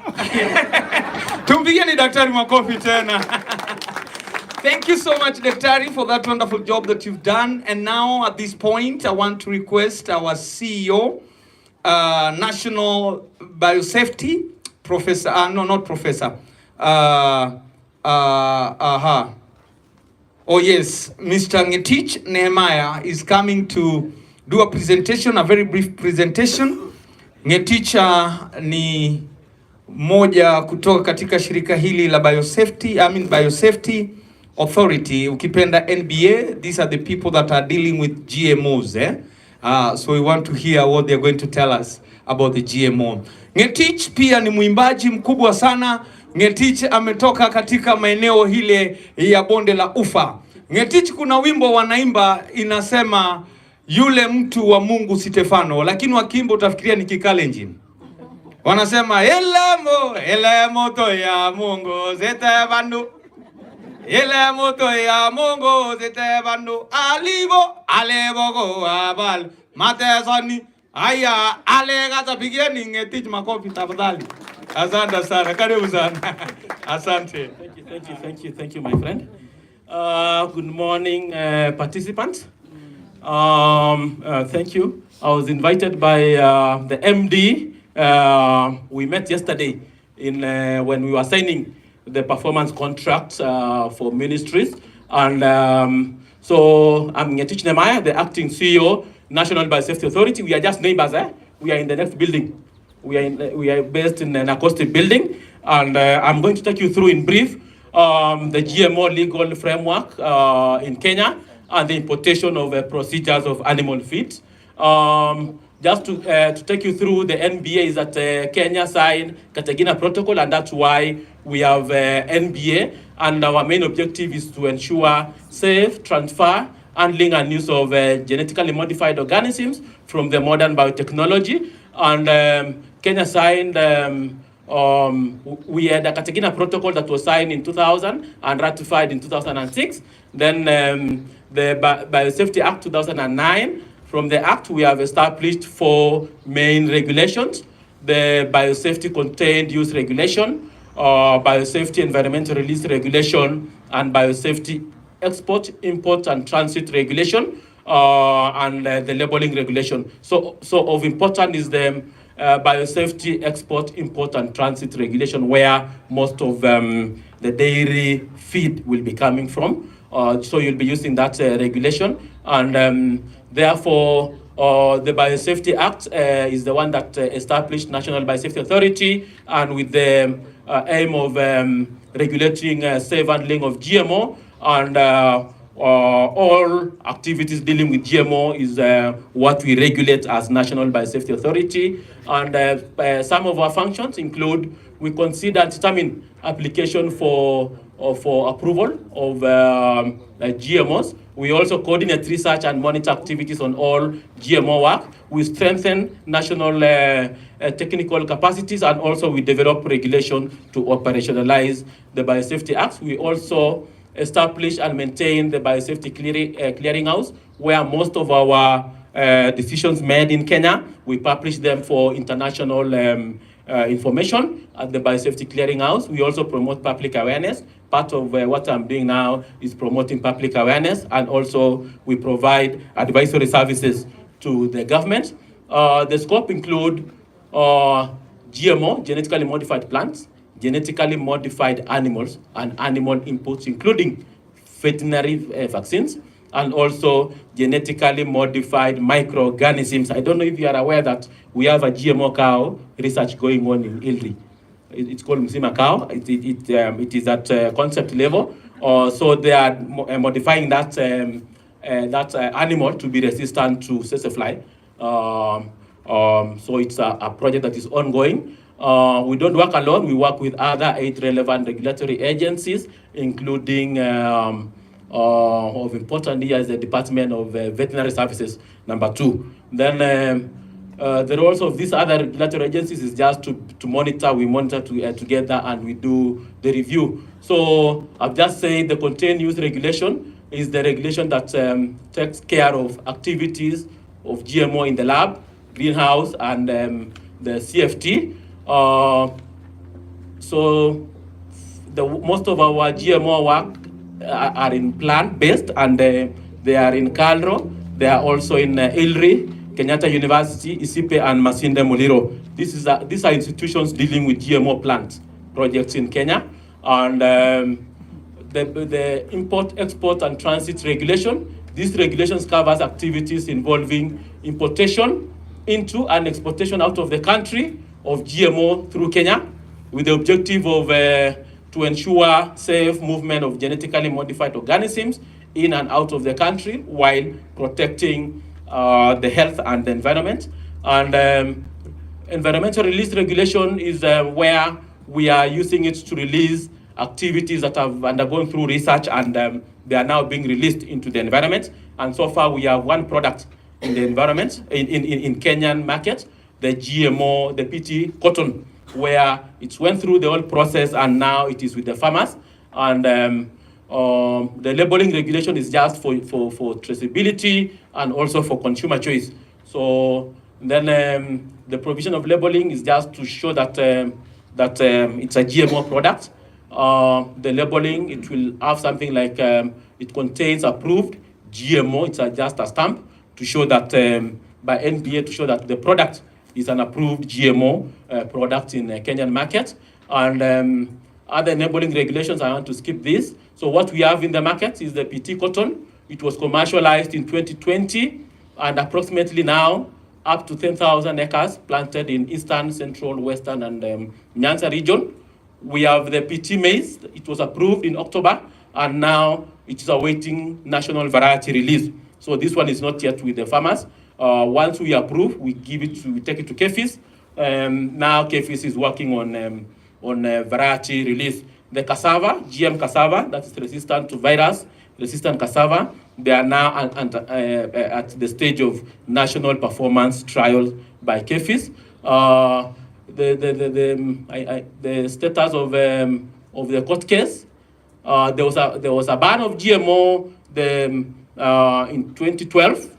The ban took 10 years, but the research were ongoing. Then in 2022, there was a temporary lift of the ban by the cabinet. Then there was some petitions that went, petitioners went to court. But recently, this month, this was important for this group now. I was just giving, the other slide was just showing that there was a ban. But recently, there was now, the High Court lifted the ban. And that's why we have been in the news there as a GMO. So it means that the lifting of this ban by the High Court on 7th of November, it means that research on GMOs will continue. It has been ongoing. This aspect has not been affected by the ban. That is very key. Then also the application for environmental release and placing on the market of GMO commodities can now be received, processed, and decision made by NBA and other regulatory agencies. So it means that, you remember the maize, The maize we had approved, but because of the ban, it could not proceed to the farmers. But now it means after the lifting of the ban, the High Court decision, this process can now go on. Also, the application of importation and transit of GMO can be processed by the authority. So you, as livestock farmers, the farmers now, or the business people can import feed, animal feed on the GMO. So the lifting of the ban means that we can now utilize the biotechnology and get animal feed. But remember that all applications shall be processed in accordance with biosafety regulations and the Biosafety Act.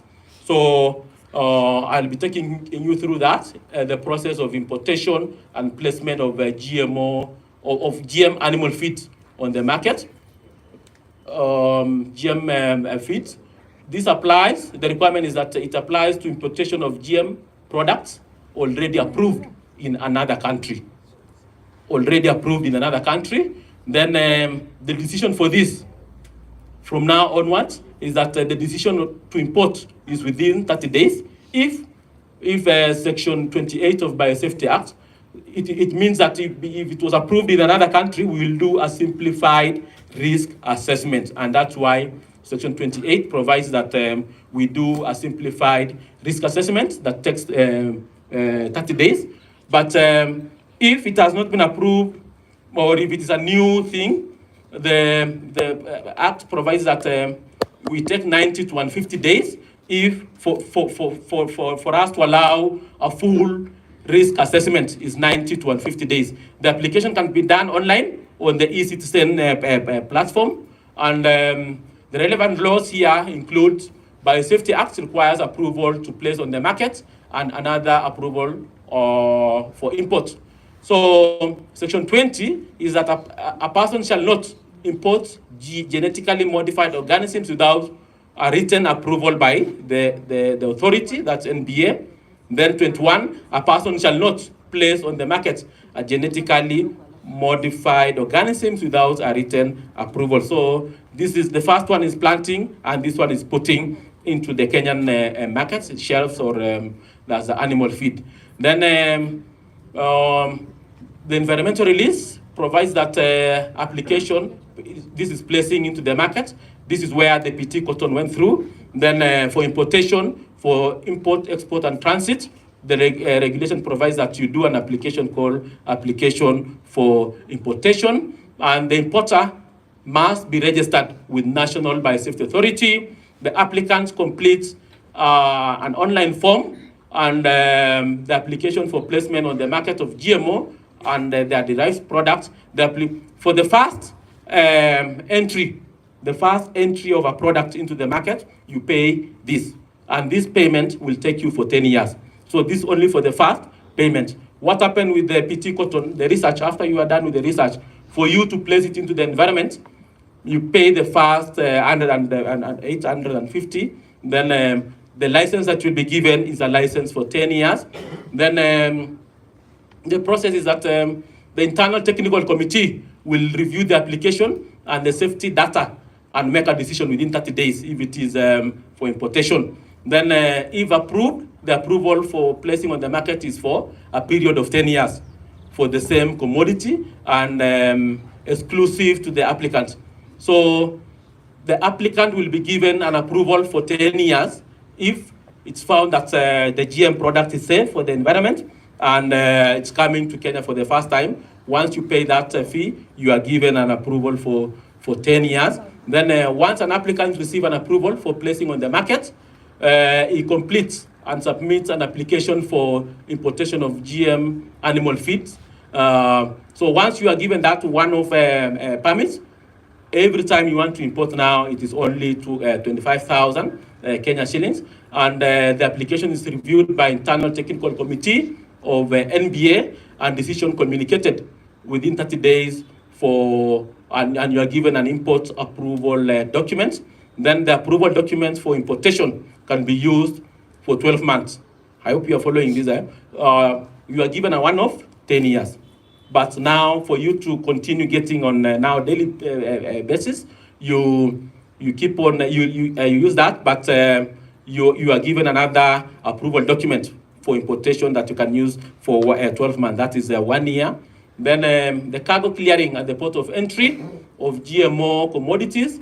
Once an applicant secures the approval for placing on the market, an approval for importation, is lodged on Keynote platform system where NBA shall verify the documentation. Then on importation of GMO consignments, the NBA performs physical inspection of the cargo at the port of entry, collects samples for testing, and upon fulfillment of the requirements of, once you get all the requirements, we now authorize release of that commodity. Then handling of GMO commodities in Kenya. So once you get an application, approval to import, the applicant shall ensure that GM products intended for importation for placing on the market is rendered and fireable through milling or processing to prevent propagation. It may also be done at the country of origin or at the port of entry or at any other designated place where NBA will approve the premises prior to placing on the market. What I mean here is that the animal feeds that you are importing, let's say soya, you import it as grain, and because it is not commercial, it's not approved for planting, you either process it as a meal at the point of origin or at the port or at your final destination, so that it is not the approval is for animal feed, so that the cereals cannot be planted. So the millers or operators shall put internal quality controls for proper segregation between GM and the non-GM in the milling and also handling process. And here the labeling regulation will apply.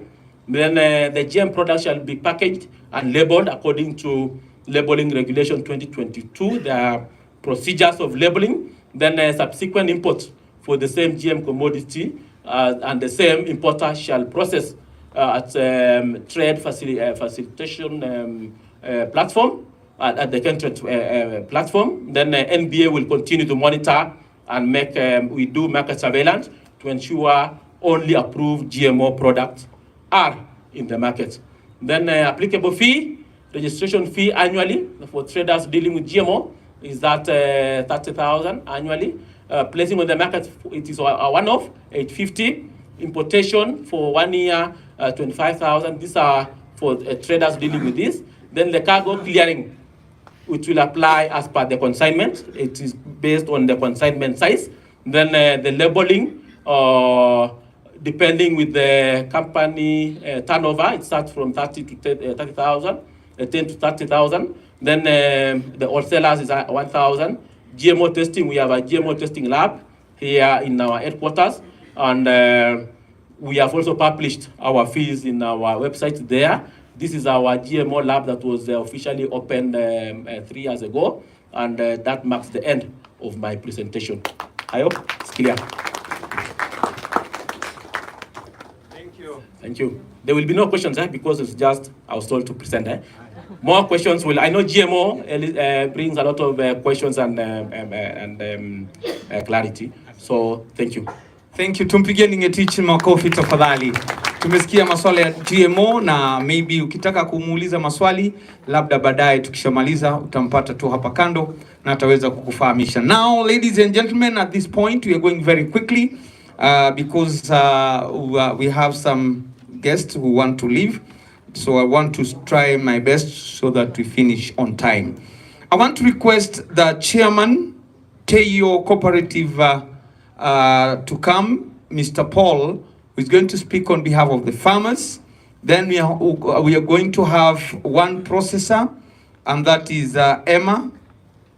Emma again, who opened for us with a word of prayer. She's coming to speak on behalf of the processor. So huyu ni mzee Paulo anakuja, na unajua kule nyumbani tunaimbiaga wimbo fulani wanaimbago uro e uro uro uro. Munasema tu hivyo uro uro uro e uro uro uro uro e uro uro dade nane uro e uro. Bas, asante sana Paulo, dakika 2 na sekunde 8 tafadhali.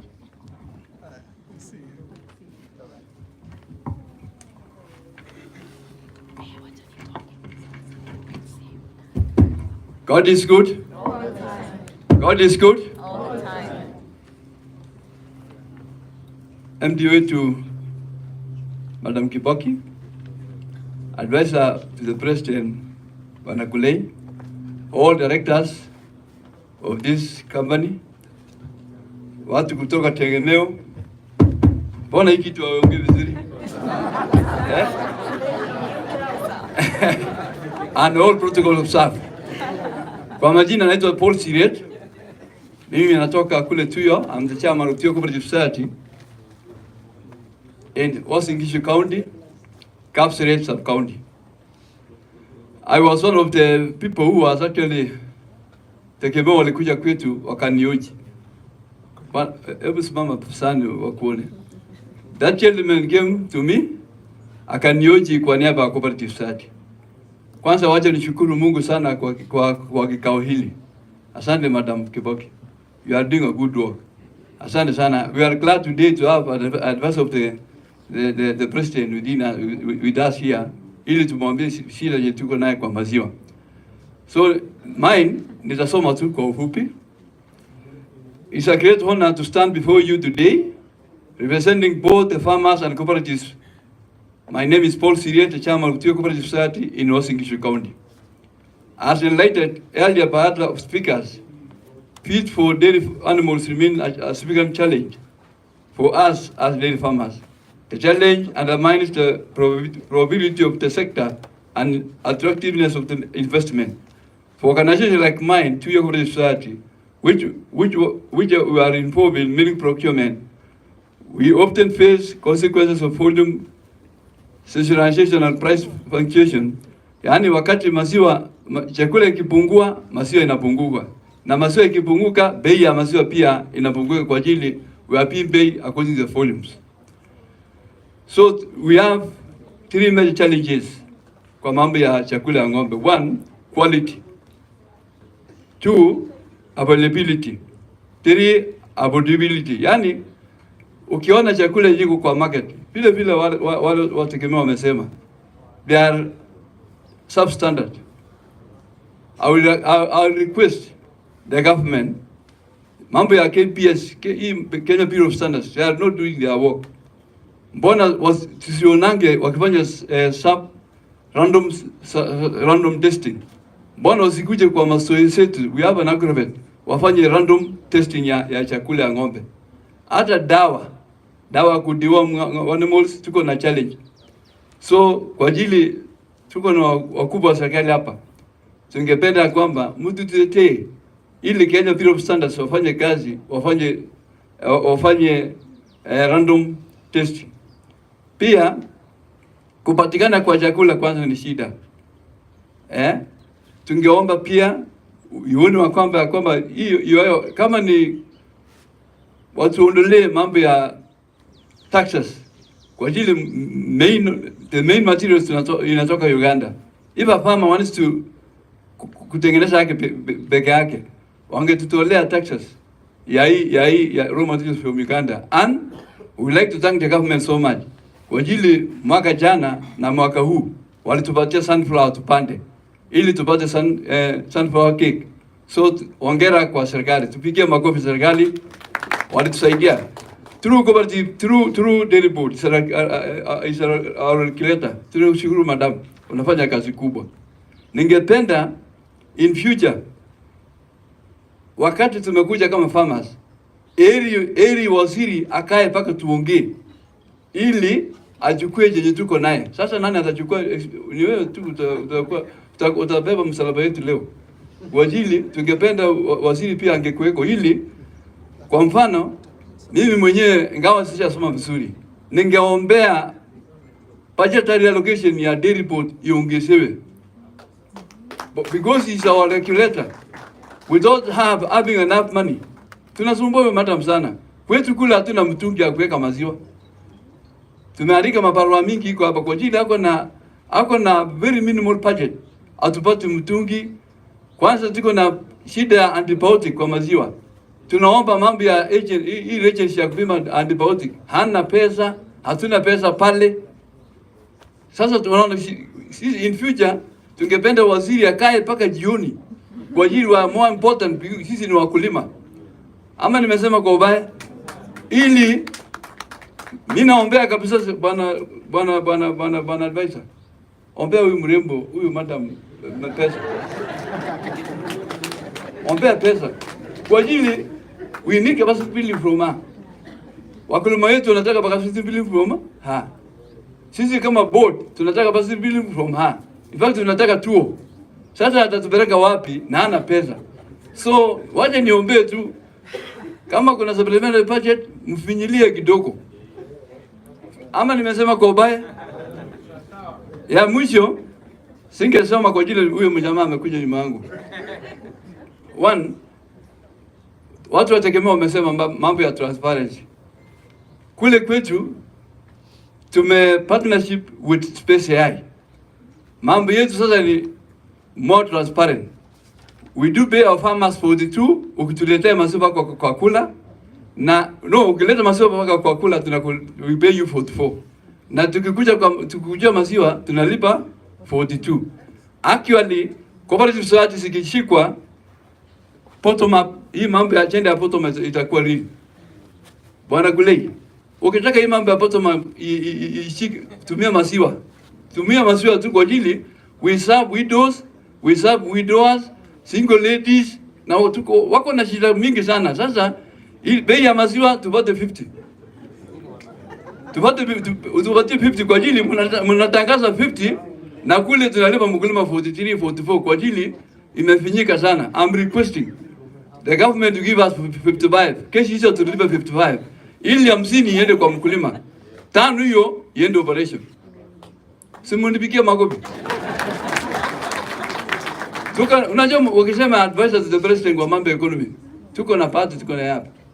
We need to tell him everything. Again, Tiyo Cooperative Society is a very blessed cooperative society. This year alone, we posted bonus worth 2.3 million kwa wakulima. Wakulima wangu walipata bonus wa 2.3 million. Sana hiyo ni bottom up. Wale wako na shares tukapost 950,000 kwa shareholders. One share ya 3,000 you could get 15,000 by one share. And you can come invest into your buy shares. I will give you baby mnalipa 2 shares. Unajua huku cooperative society haina umbali. Hata on ya board I posted 360. So Tiyo Cooperative Society is a village cooperative society. Ningependa sasa kwa ajili boss ako hapa niseme neno moja. Kule nyumbani kuna shida kwa school fees. Watu anateseka kwa school fees, kwa day schools. Mimi kama chairman nimefanya mpango na nitaita madam MD hapa kuja ashuhudie. Nimezungumza 2-year secondary school, for example, day school ni 15,000. Nimefanya nikasema nifanye MOU with principal. Angalau nilipe 15,000 by 8 months. Wakidivide 15,000 by 240 days, miezi 8, unapata ni 62.5. Okay, to 62.5 per month, 62.5 per month liters. Okay, divide by 30, nahitaji tu kilo mbili ya maziwa nilipe gara wa mtoto ili hata fukusa maisha yake. So we need to connect day schools and cooperative society within all. Kwa Kenya msema pale ng'ombe iko. Kuna boarding school pale kwetu, primary school. Wanalipa 22. Divide 22,000 divide by 240 days ni 90. 90 unaletea maziwa lita 3, mimi nakulipia karo mpaka shule imalizike. So ningeomba kwamba mtu support. Kama cooperatives we support. Na Mr. Kulei, ukitaka kusupport, patia pesa huyu. Kwa ajili huyu ataregulate mambo ya hawkers ya maziwa na nitaletea maziwa kwa kula. Na nikiletea maziwa kwa kula, profit margin inaenda wapi? Juu. Na profit margin ikienda juu, watu wanapata bonus na dividend. Ama so last but not least, kule kwetu mambo ya tumefuata Taptengele. President Ruto alisema kule kuna kitu inaitwa Taptengele kwa mambo ya pesa. Na mimi pia kule kwetu nimeweka Taptengele kwa maziwa.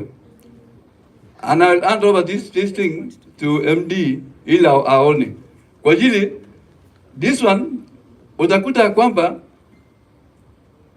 let us say in the month of April niko na farmers 385. Active one is 301. Wale wananipatia maziwa leo na kesho kutwa 84. So we need all cooperative societies to actualize this thing. Tufuate mambo ya serikali ya Taptengele ili vitu yote iende digital. Mimi hii kitu siyasomea lakini I'm the champion of this thing. I was the first one to write an MOU with SpaceX in the entire world. Asante sana.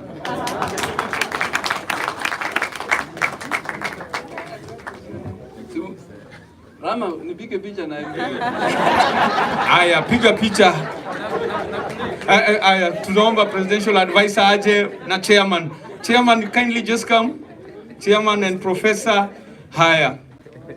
Anataka kupigwa picha. Asante sana. Haya, mzee. Haya, kaeni hapo mpigwe picha. Sema cheese. Baba sema cheese. Haya.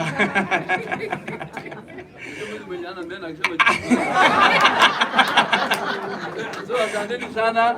The word of God in Isaiah chapter 5 verse 13 nasema my people are perishing because of lack of knowledge. And na anasema kwamba my people are perishing because of lack of knowledge. Na wale watu wakubwa they are dying of hunger because hakuna chakula. So mkishika huyu madam MD na watu wa Tegemeo tunawashukuru sana. Lakini kumbukeni, mkikuja Tegemeo kutuoji, tafadhali mtupatie sisi pesa ya even airtime. Hatuna pesa kwa cooperative. Tupigieni chairman makofi tafadhali. Asante sana. Mzee ameleta shangwe kweli Sasa nataka kumuita Bi Emma tafadhali kwa haraka aje naye atazungumza kwa niaba ya processors. Dakika 3 tu tafadhali. Najua baba amekula masaa yako lakini wacha tuone itakuwaje. Dakika 3 tafadhali. Hello, good morning. I think we are still morning. Thank you. I just want to say thank you to our chairman of Kenya Dairy Board, Mr. Mugo, and also to our MD, Kenya Dairy Board, Margaret, and to Tegemeo Institute. To respond on behalf of processors, we request for more time for us to be able to study that, but to Tegemeo, it's just a challenge for you. I don't know whether you looked at you considered the consumer price index, and whether we are currently, the processors at the moment, almost all the processors are following the minimum wage, the minimum guaranteed price that has been set. When we look at the cost of milk and the price that we are proposing, 50 shillings, it's very critical for us to look at the impact that will have on the competitiveness of the product in Kenya. Will we still be able to compete with Uganda?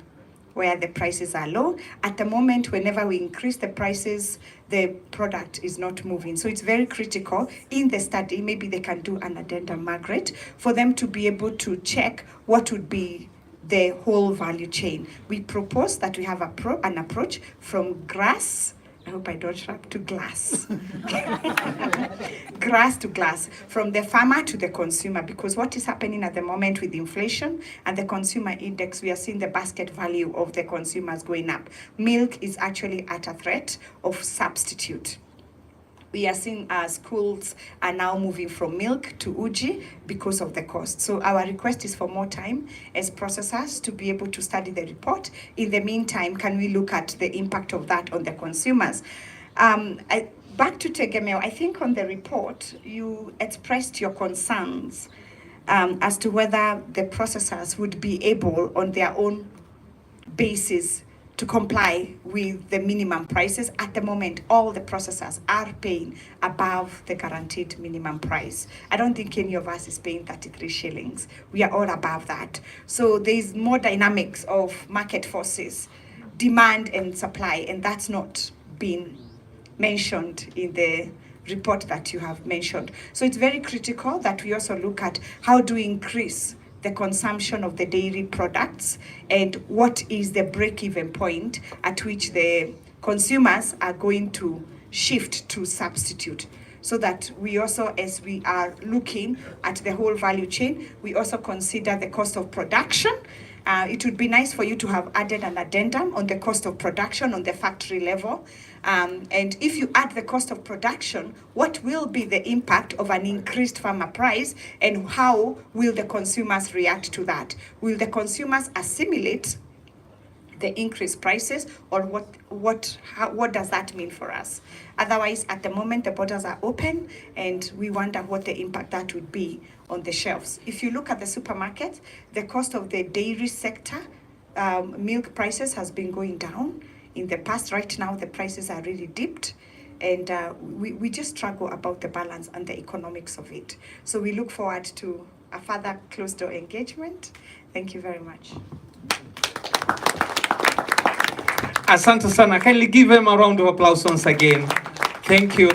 She's a processor na tunashukuru sana, anafanya kazi nzuri. Naomba tusimame tu kidogo. Silver Springs, naomba tusimame kidogo kwa sababu nataka sasa kumwalika our chairman. Yeye ndio anakuja sasa kwenye jukwaa na ningetaka aletwe na design ya kipekee.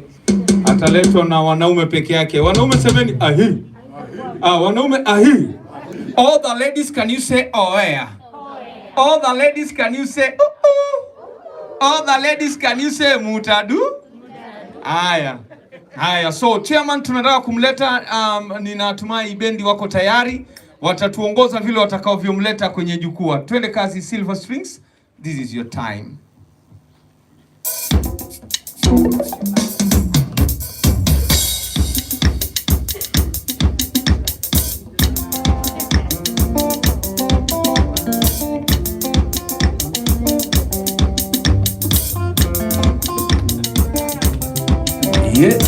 Yeah.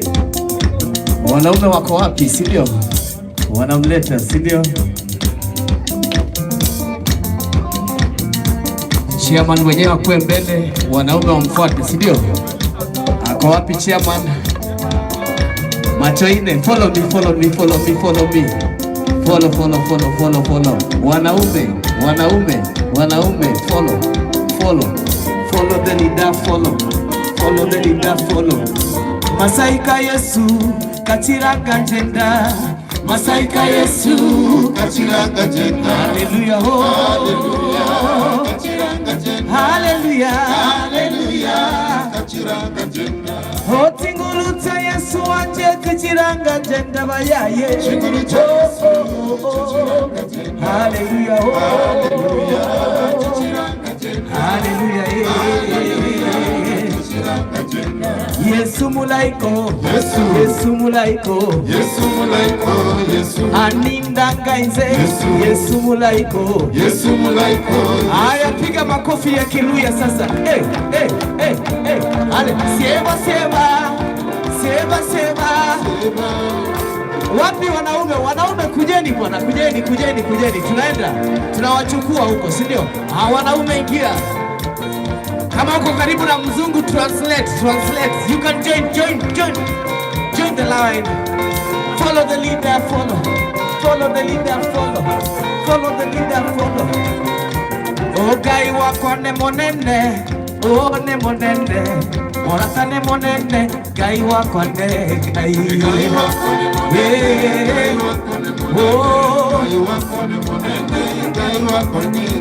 Oh, itayanje. Yesu itayanje. Oh, Yesu itayanje. Oh, itayanje. Yeah, Yesu itayanje. Yesu mwana wanyisaye. Mwana mberi nishikwero. Mwana mberi ingia. Mwana mberi nishikwero. Mwana mberi nishikwero. Mwana mberi nishikwero.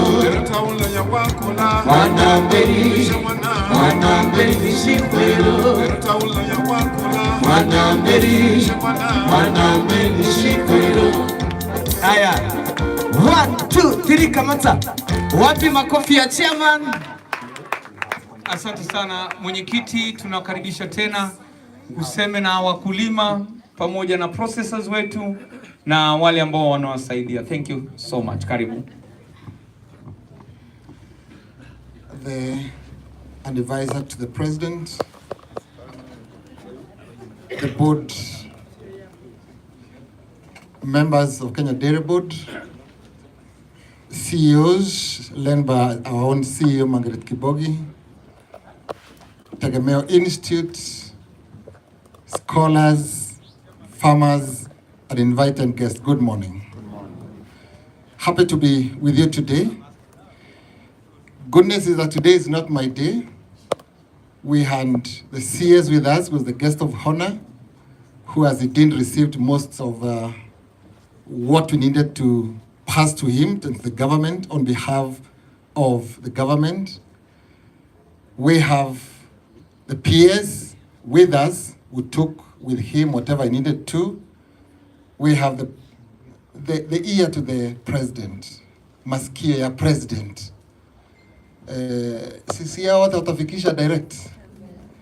But MD and Prof, allow me to take a few of my minutes. It's when you invite people, it's important you have them engaged. We've had very good presentation from the processors, from the farmers, but I bet you have some scholars here. So allow me to give only 3 opportunities for very few comments. Either you challenge the standing to improve it, or you make a comment so that it can help us. So could we have a mic, please? Yes. I can see my friend, Dr. Kobuthi, who is a doctorate, a specialist, I think, in dairy and food nutrition. Very brief, please. Thank you, Chairman. Mine will be very brief. My name is Dr. Kobuthi. I also sit on the board of the Privatization Authority of Kenya. The study was very good, but I think, like the lady said, it lacked the consumer bit of it. You need to think about the strategy. How do you pull people to want to take milk and also produce milk? For example, Fresh in Githongori started, they saw the gap cases was doing, don't pay the farmers promptly. They started paying the farmers promptly. And the dairy industry in Githongori is in another level. Then the summit talked about the production of the fodder. Did you for example, if I'm my own farmer and I make my own animal feed, what component of the cost are you going to input? You're taking the total cost of production, the total cost of sales. It's a big component that way. Thank you, Chair. Perfect. Thank you so much, Dr. Terry. Is another hand, I'll just right next to you over here. Yeah, that one first. Okay, I'm Nyaguti Winston from Kenya Industrial Research and Development Institute. I've looked at the study in a brief, I wish it was shared earlier when the invitation was made. It was a good study. The only thing I'm marrying my write that suggestion with the others that I've said. The willingness to pay, consumer willingness to pay. I believe it should also be done.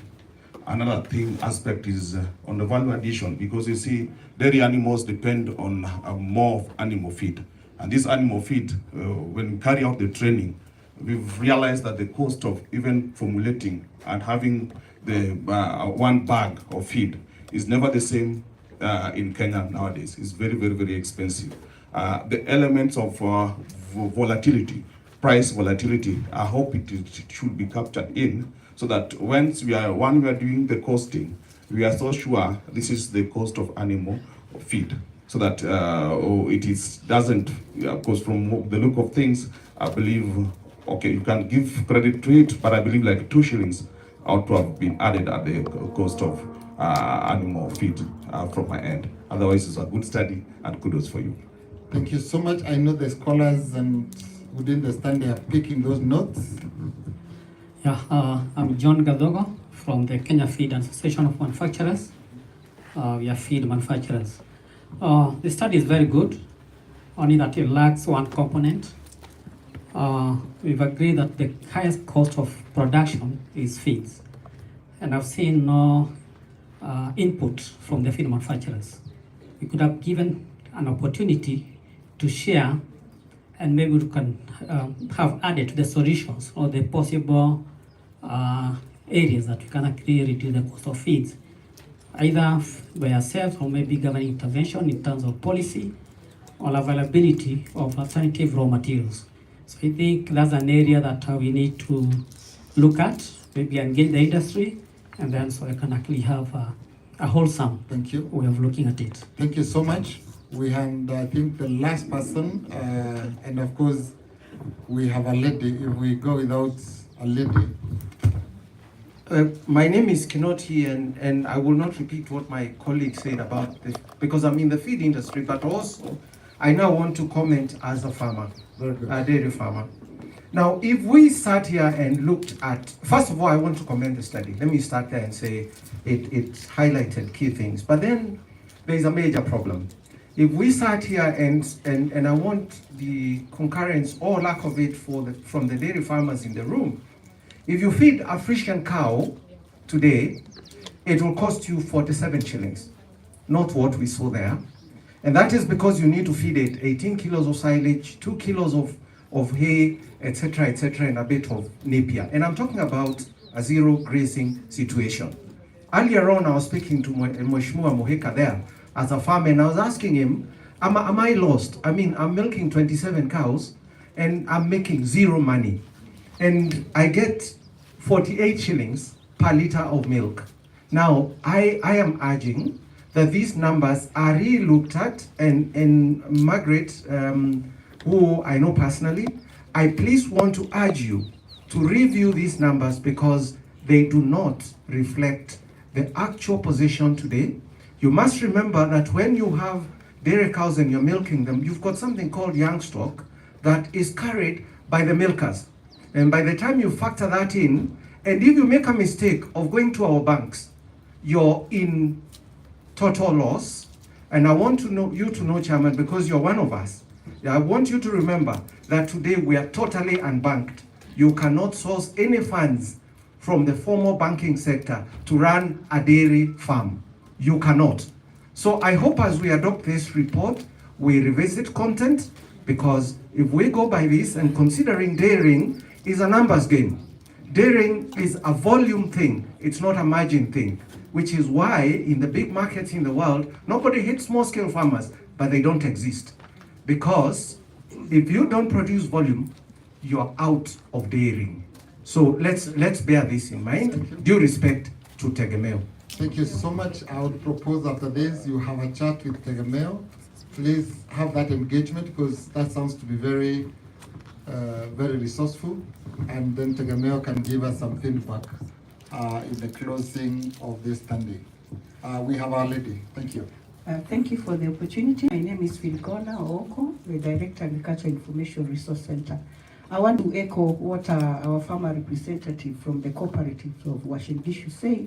There's that lack, there's a gap in capacity building on the farmer side and also on our processor side. And I want to put a case for food safety. As much as we are having our regulators now on food safety, and we are also having our dairy board as one of the regulators for dairy farmers, there is a gap in knowing and sensitizing both farmers and the processors on the level of the microbes in the milk, which can be infectious. And I want to just echo in the layman's language what he was saying. They are wondering about how much of the antibiotics are in the milk that we are taking. And now with the opportunity that farmers can sell directly to the processors, there is a gap, and we would want maybe Tegemeo or Kipra, whoever has the capacity, to inform us of those levels and what we can do with by our other regulators on food safety, because we risk a lot on nutrition of this country. We are now charting the way forward on the quality of our food, how the health of the milk and other foods that we are taking. And because of this, we are bringing on the table the discussion cross-board, and I'm happy the invitation that is here, those people who are dealing with milk, in the health in milk, like the veterinary board and the others. Please, can we chart this discussion forward, because a lot of information coming from our nutrition department, from Ministry of Health, is requesting that we sensitize both farmers, the producers, and the processors on this issue. Thank you so much, and I hope to invite us in that discussion. Thank you for that. And still remain standing because I want to ask a question. Please do. But for those that are concerned with that particular question on the quality, I would recommend you get in contact with the office. We have an international certified laboratory here that can be able to do much of those tests. So get in liaison with our team, because even that's what our team should be doing on the ground. If there is an area that is not being covered, we have, please get in touch with Margaret or the institution that we spoke about. But on behalf of the processors and cooperatives, KCC is paying you 50 shillings. Then you've just mentioned that you go and pay farmers 42 shillings. 8 shillings difference. Can you kindly explain on behalf of us why 8 shillings difference? Sorry, I'm not from You're not KCC. from the cooperative. I'm from Agriculture Information Resource Center, Okay. and I directorate in Kilimo House. Okay. Yes. Give to the one who presented, or give to somebody else because he talked. Okay. But very, very brief. Thank you, sir. KCC give us 50 shillings per liter. 2 shillings is for the tanker from cooperative to the KCC. Okay. So I remain with 48. 50 cents in another extension. In a bucket of 47 nasmun. So the percent was percent and 50 cents. So mkulima maziwa baka pale na I give you 44. So 3 shillings in a bucket in a cooperative. Cooperative. I have loans to service. I have accountants and so and so. So actually we are requesting you, requesting them to give us 55, so that we remain with 5. So we declare farm gate price 55 shillings. 55 shillings, which shall be. I give him a coffee. See, that is a good proposal. Okay, the final person, please, because now I have to close. And thank you so much for that. But that's a fundamental question. Just before the speaker, if you recall, when the president declared 50 shillings, his concern was the same benefit will be passed to farmers. As a regulator, we are actually concerned that there's a bit of play around there, so that some farmers are actually getting 40, 38 shillings, and we are wondering why that's so. That is part of the reason for this Sunday, so that we could look into how we can be able to manage that, so that we don't take advantage of the farmers who should have gotten the end result of the promotional price that the president declared. Okay, the last person. Good morning. My name is Brian, representing the Managing Director of Promaco Limited. We've looked at the report, and I wanted to just put a bit of input, whereby we've seen we help farmers or group of processors with the dairy ingredients for dairy value addition. So in that regard, we see cooperatives or individuals who go an extra mile to add value to the milk on farm, hence having an increased margin in terms profits because of the value-added product. I was expecting to see such in the report so that you have these farms having that expanded margins and probably increased profits.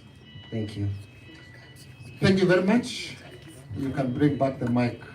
We should be done. I really want to thank you for that engagement, for everybody who came, the very many scholars, government representatives from every sector, leaders, and our partners, development partners, and everybody. We really want to thank you. Our key focus for this basically was to ensure a data-driven decision-making for the board so that we make decisions that cover the mwananchi, and of course, that don't take advantage or let the consumer be taken advantage of. So everybody to get a win-win situation. We'll study the report. We will give our communication to the policy-making organ of the government, that is the ministry, so that a decision can be made in terms of the minimum price, minimum guaranteed farm price, farm gate price for that matter. From the data board, we are very focused on implementation of quality-based milk payment system. It is a future of the nation. It is the future of the dairy sector. It is what is going to give value for money, value in the dairy sector. It is what's going to improve in terms of value addition. It's what's going to support the achievement of the 1 billion liters export. It's what's going to help us develop more products, value-based products. So please, to all of us, let's start thinking about that. Let's embrace that. And that is one of the reasons that we're having automation equipment so that we can be able to have this implemented in the country. Secondly, we are looking forward to do automation of milk intakes. So please, when we start talking about it, when we start bringing the equipment, when we start developing the policy framework around it, give us support, because our thoughts are we need to get data. We need to know exactly what gets into the formal market and what does not, so that that data can be able to be utilized. Thirdly, our focus is on the dairy bill. We are yet to present it to the ministry, but hopefully by end of this year, we shall have presented it to the ministry for onward transmission to the rest of the government institutions for final ratification and enactment. Hopefully by next year, we should be able to get that. The other area of focus that we really focused on is the value addition for exports. Like I said, if you look at the variety of our product that we do, we got information over here. We only have about 85%. 85% of milk goes to like UHT and fresh milk. Only 15% is value added. That's extremely low. If you compare to the other developed nations, it is extremely low. And because of that, that is why our value of the dairy sector is still low. And we must think about that. And finally, our focus is deepen research and innovation within the dairy sector. Looking to the number of products that we need to have into the market, advisor to the president, I think we need to start calling you Kulei. You've already been renamed. This research has only looked into the cow milk. We still need to look into the goat dairy milk, which has not been researched much.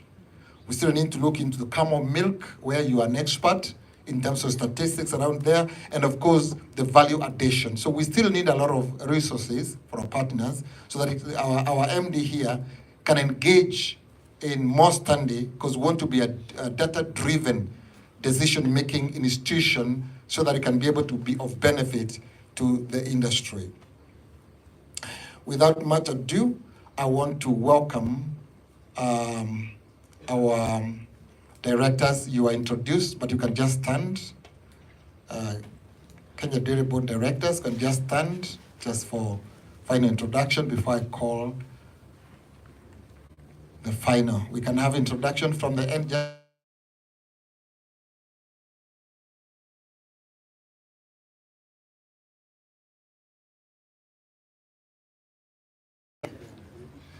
Just very quickly, and Paula for taking a little bit more time. Just the introduction. Director Kenneth Lomaipong, representing Trans Nzoia, West Pokot, Elgeyo Marakwet, Baringo, and Turkana. Thank you. Those are my counties. Bev Mbudhia from Nakuru. Thank you. Director Ugut from Nandi. Koros Mike, Kericho. Bernard Kangede, alternate to PS Treasury. Fatuma Abdi, representing Garissa and Northeastern at large. Masimbogo, Kiambu County. Jospin Manuel, representing Nyanza and the Western regions. Bishop Dr. Gabriel Pulei, representing Kajiado. And of course, we have the MD, who is also part of of the team. You can give her a mic also for her to smile to the team. Now that's what she's doing already. Okay. Good morning once again.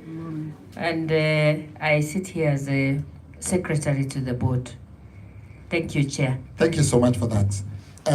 Our closing remarks will come from our friend who is so passionate about the dairy sector. Every time we meet, it gives me a thought-provoking idea, and I keep wondering, where does this guy get these ideas?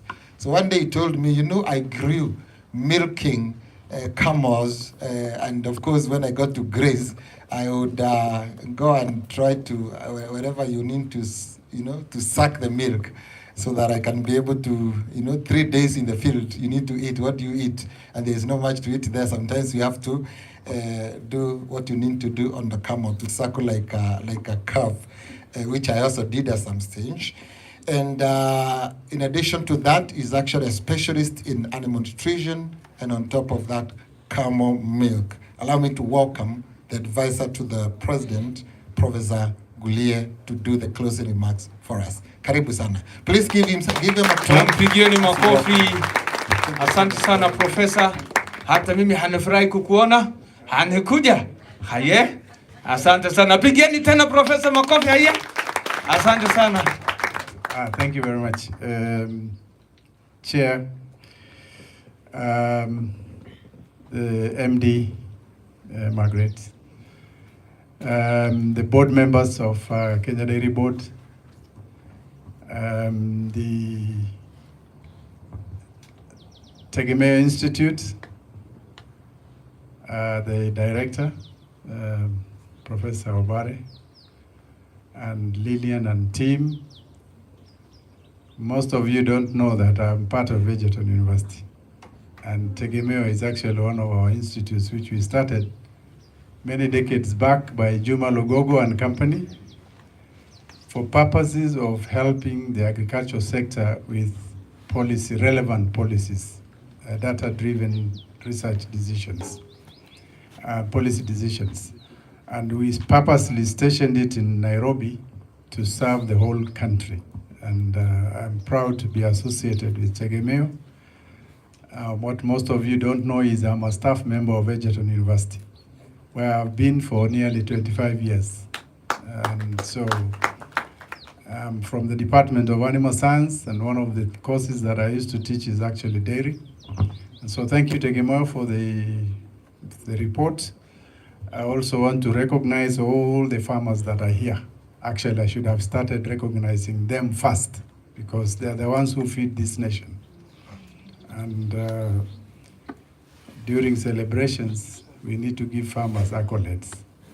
The MBEs, the EPSs, the head of state commendations, and because they do a great service to this country in terms of making us food secure.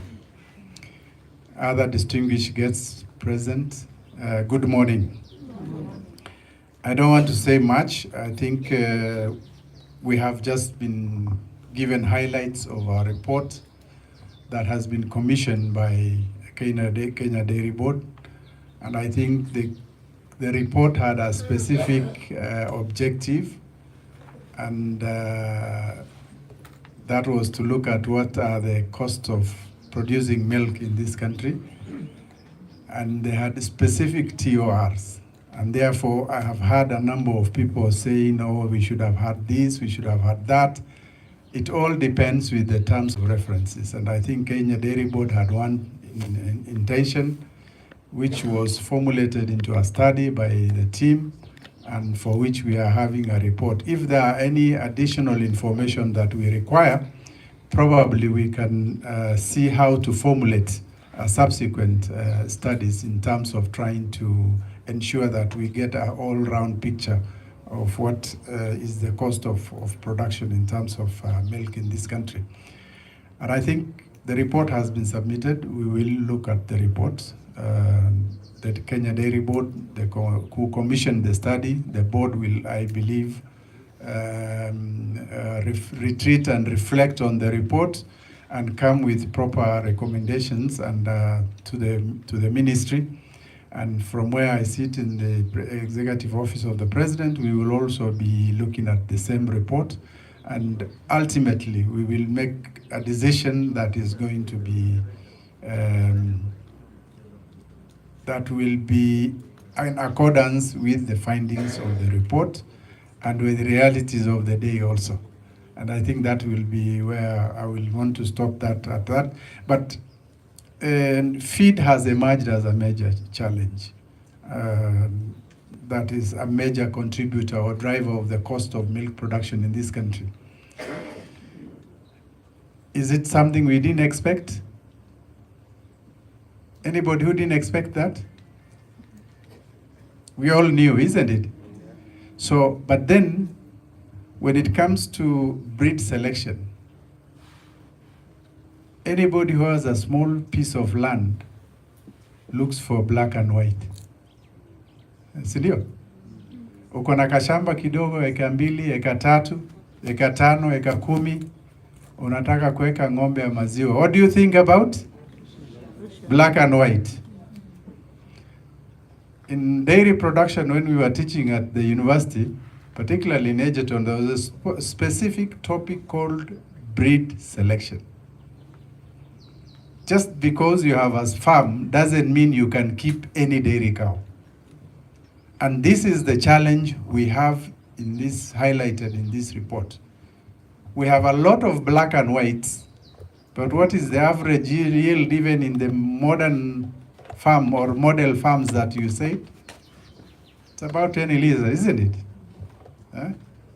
But the same, their contemporaries in Europe and America are giving you 40, 50, 60 liters. So let us help farmers to make the right decisions in terms of breed selection. We have 4 dairy breeds, the Boss Taurats. We have the Frisian, the Asher, the Guernsey, and the Jersey. 2 of them are called large breeds, 2 are called small breeds.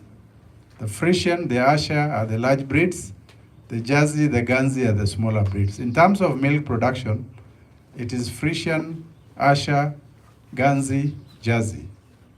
In terms of feed intake, it's the reverse. Okay? So when you have a 2-acre farm and you are keeping a Holstein Friesian and you expect to get 30, 40 liters, really? So that's why breed selection is an important component in decision making when you want to start dairy enterprise or dairy business. If you have a small farm, use a lesser breed. Use a Jersey, use a Guernsey. Because feed consumption will be probably much lower than the Frisian, and it is actually lower than Frisian and Asher.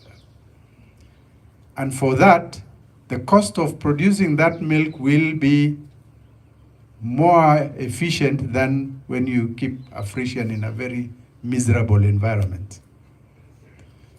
And so these are things that perhaps the extension should be doing to ensure that we have the right breed for the right piece of land and for the right environment. And these just considerations can make you to actually save on a lot of unnecessary costs. Okay? So that needs to be, and I think the Kenya Dairy Board, I'm not sure whether you are empowered to have extension officers in the field, but these are some of the things that we need to try and see how we can advise cooperatives, people who are coming into the dairy business, or even in your own website, you can give an advisory on how to start a dairy business in your website and give some of these guidelines as part of downloadables in your website. Okay?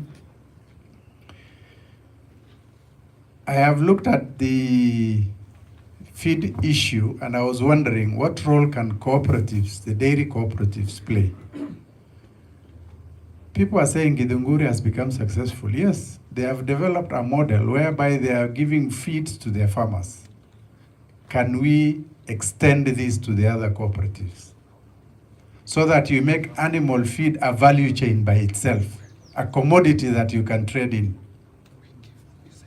A cooperative like the one my friend has been leading, the two, is called Tuyo. You can lease neighboring farms, grow silage, package it in 50, 100 kgs, and give to or sell to your farmers, so that when they deliver milk to you, you remove the cost of the feeds that you have given them during the period of the lean period or during the dry season. Can we have this kind of activities undertaken by the cooperatives, apart from receiving milk and taking it, and then what else can you do for these farmers? It is easier for cooperatives to hire a piece of land and to grow maize silage large scale than an individual farmer. So it's good that you try and see what can the cooperatives do to bridge this feed shortage gap. And the land commercialization initiative that the Waziri talked about is a reality. I think preference will be given to cooperatives. If you organize yourself and say, we have so many number of members, this is the amount of dairy cattle that we have within our membership, we do not have an adequate feed, so we want to be leased a land. And I think government will be more favorable to you than an individual person who will be probably doing it for business on his own. So I think that's something that can be done. The study looked at the issue of feed.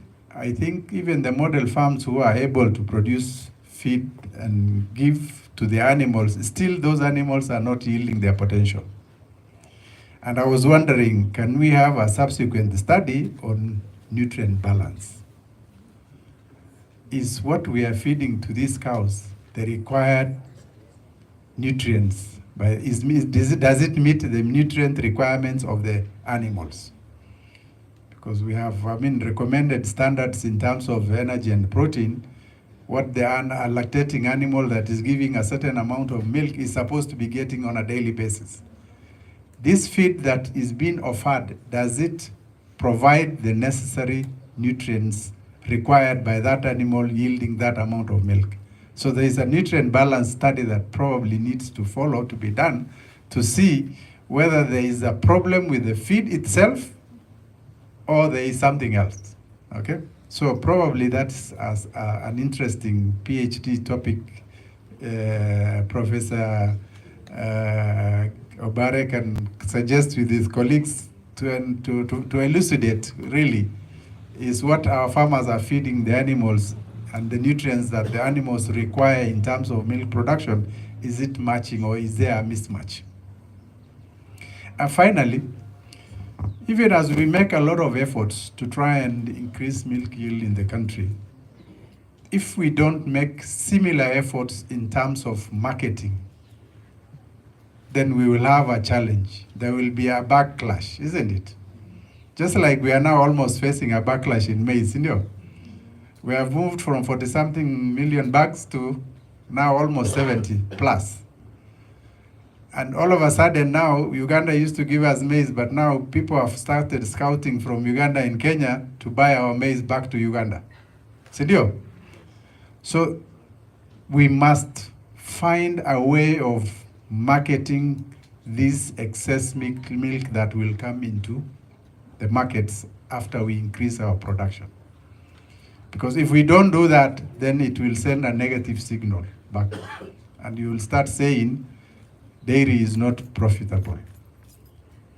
So we have to probably see Chair and this, the MD, what can we do to enhance marketing of milk and milk products, not just in the country, but externally.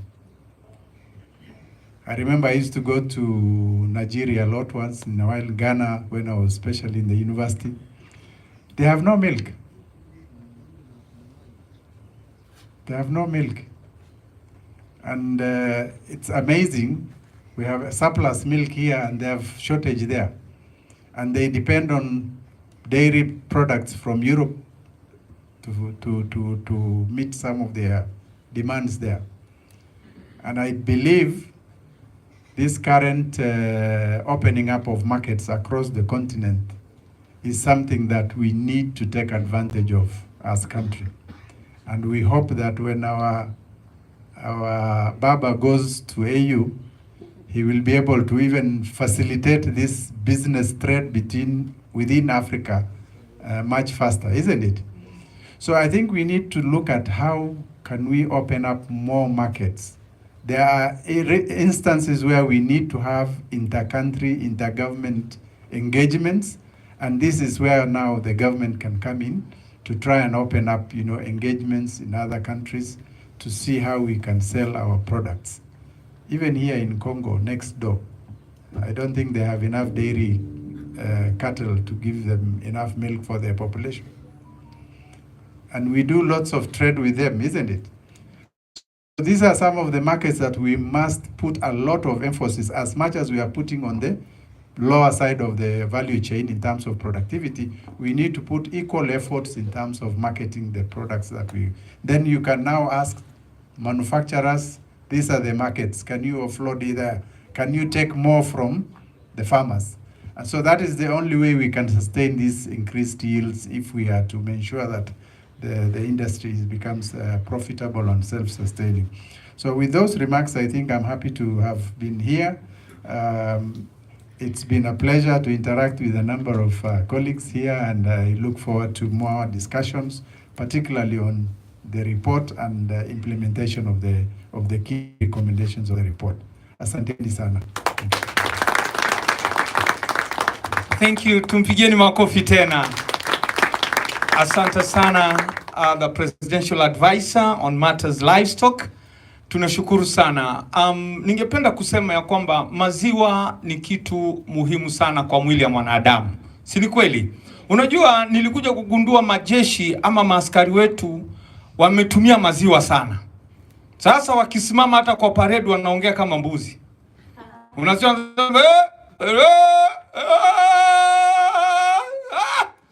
Chumu masikia ni maziwa inafanya kazi mzuri pale kwa jeshi. Na pia tunafurahi sana. Sijui wangapi walikunywa maziwa ya Nyayo. Wangapi walikunywa maziwa ya Nyayo? Wangapi? Wacha tuone. Wale wengine wamekuja juzi ndio maana hawakukunywa. Sisi wengine tulifurahia sana. Chairman, sijui kama hiyo maziwa inaweza rudishwa kwa mashule tena, si ndio? Yes, irudishwe ndio hata sisi tukunywe watoto wetu. Tuambie wakati wetu ilikuwa ni maziwa ya Nyao, na wale kakijana na kasichana kalikuwa hapo, ilikuwa ni Madam Margaret, our MD ndio alikuwa kwa hiyo picha. Si mnakumbuka ilikuwa na picha ya kasichana na kijana alikuwa ndio chairman. Asante sana. Thank you so much. Tunafika kwenye tamati na sasa hivi nataka kumuita Bwana Albert Miare kutoka Kasarani. Is a farmer who is coming to do a vote of thanks on behalf of all the farmers na wale wote waliweza kuhudhuria leo. Albert, karibu. Ukisikia anatembea hana shida ya goti ama viungo kwa sababu amekunywa maziwa. Asante sana. Pigeni makofi mzee Albert akija kutoa shukrani niaba ya kamati andalizi, na baada ya hapo tutafika kwenye tamati. Nitamuita Emma tena akuja kufunga kwa maombi. Baada ya hapo basi tutakuwa na bendi wakicheza mziki chini ya maji. Kazi kwako. Asante sana. Nilikuwa naongojea niimbe lakini sasa yeye hakunikubalia niimbe. Thank you very much. I want to take this opportunity to recognize all these officials, especially a representative from the President's office. Thank you very much that you are here. You have come here to listen to what we as farmers are going to say, and you have heard it. So I want also to recognize the chairman of the board, dairy board, and from there I say all protocols are observed. I'm here representing farmers. I'm a farmer from Nairobi. I know most of you may not even know that these days we have farmer number 1 from Nairobi. I was a farmer number 1 in 2011 nationally, and farmer number 1 in 2016 nationally. So we in Nairobi, we are also farmers. So I represent those farmers, and they have asked me to say thank you very much for coming. Thank you very much for Tegemeo for actually giving us this data. This is what we have been missing, and we are going to work on it as farmers, because we as farmers, we are also oriented in making something, making money. We want to see something in our pocket. So thank you very much. Allow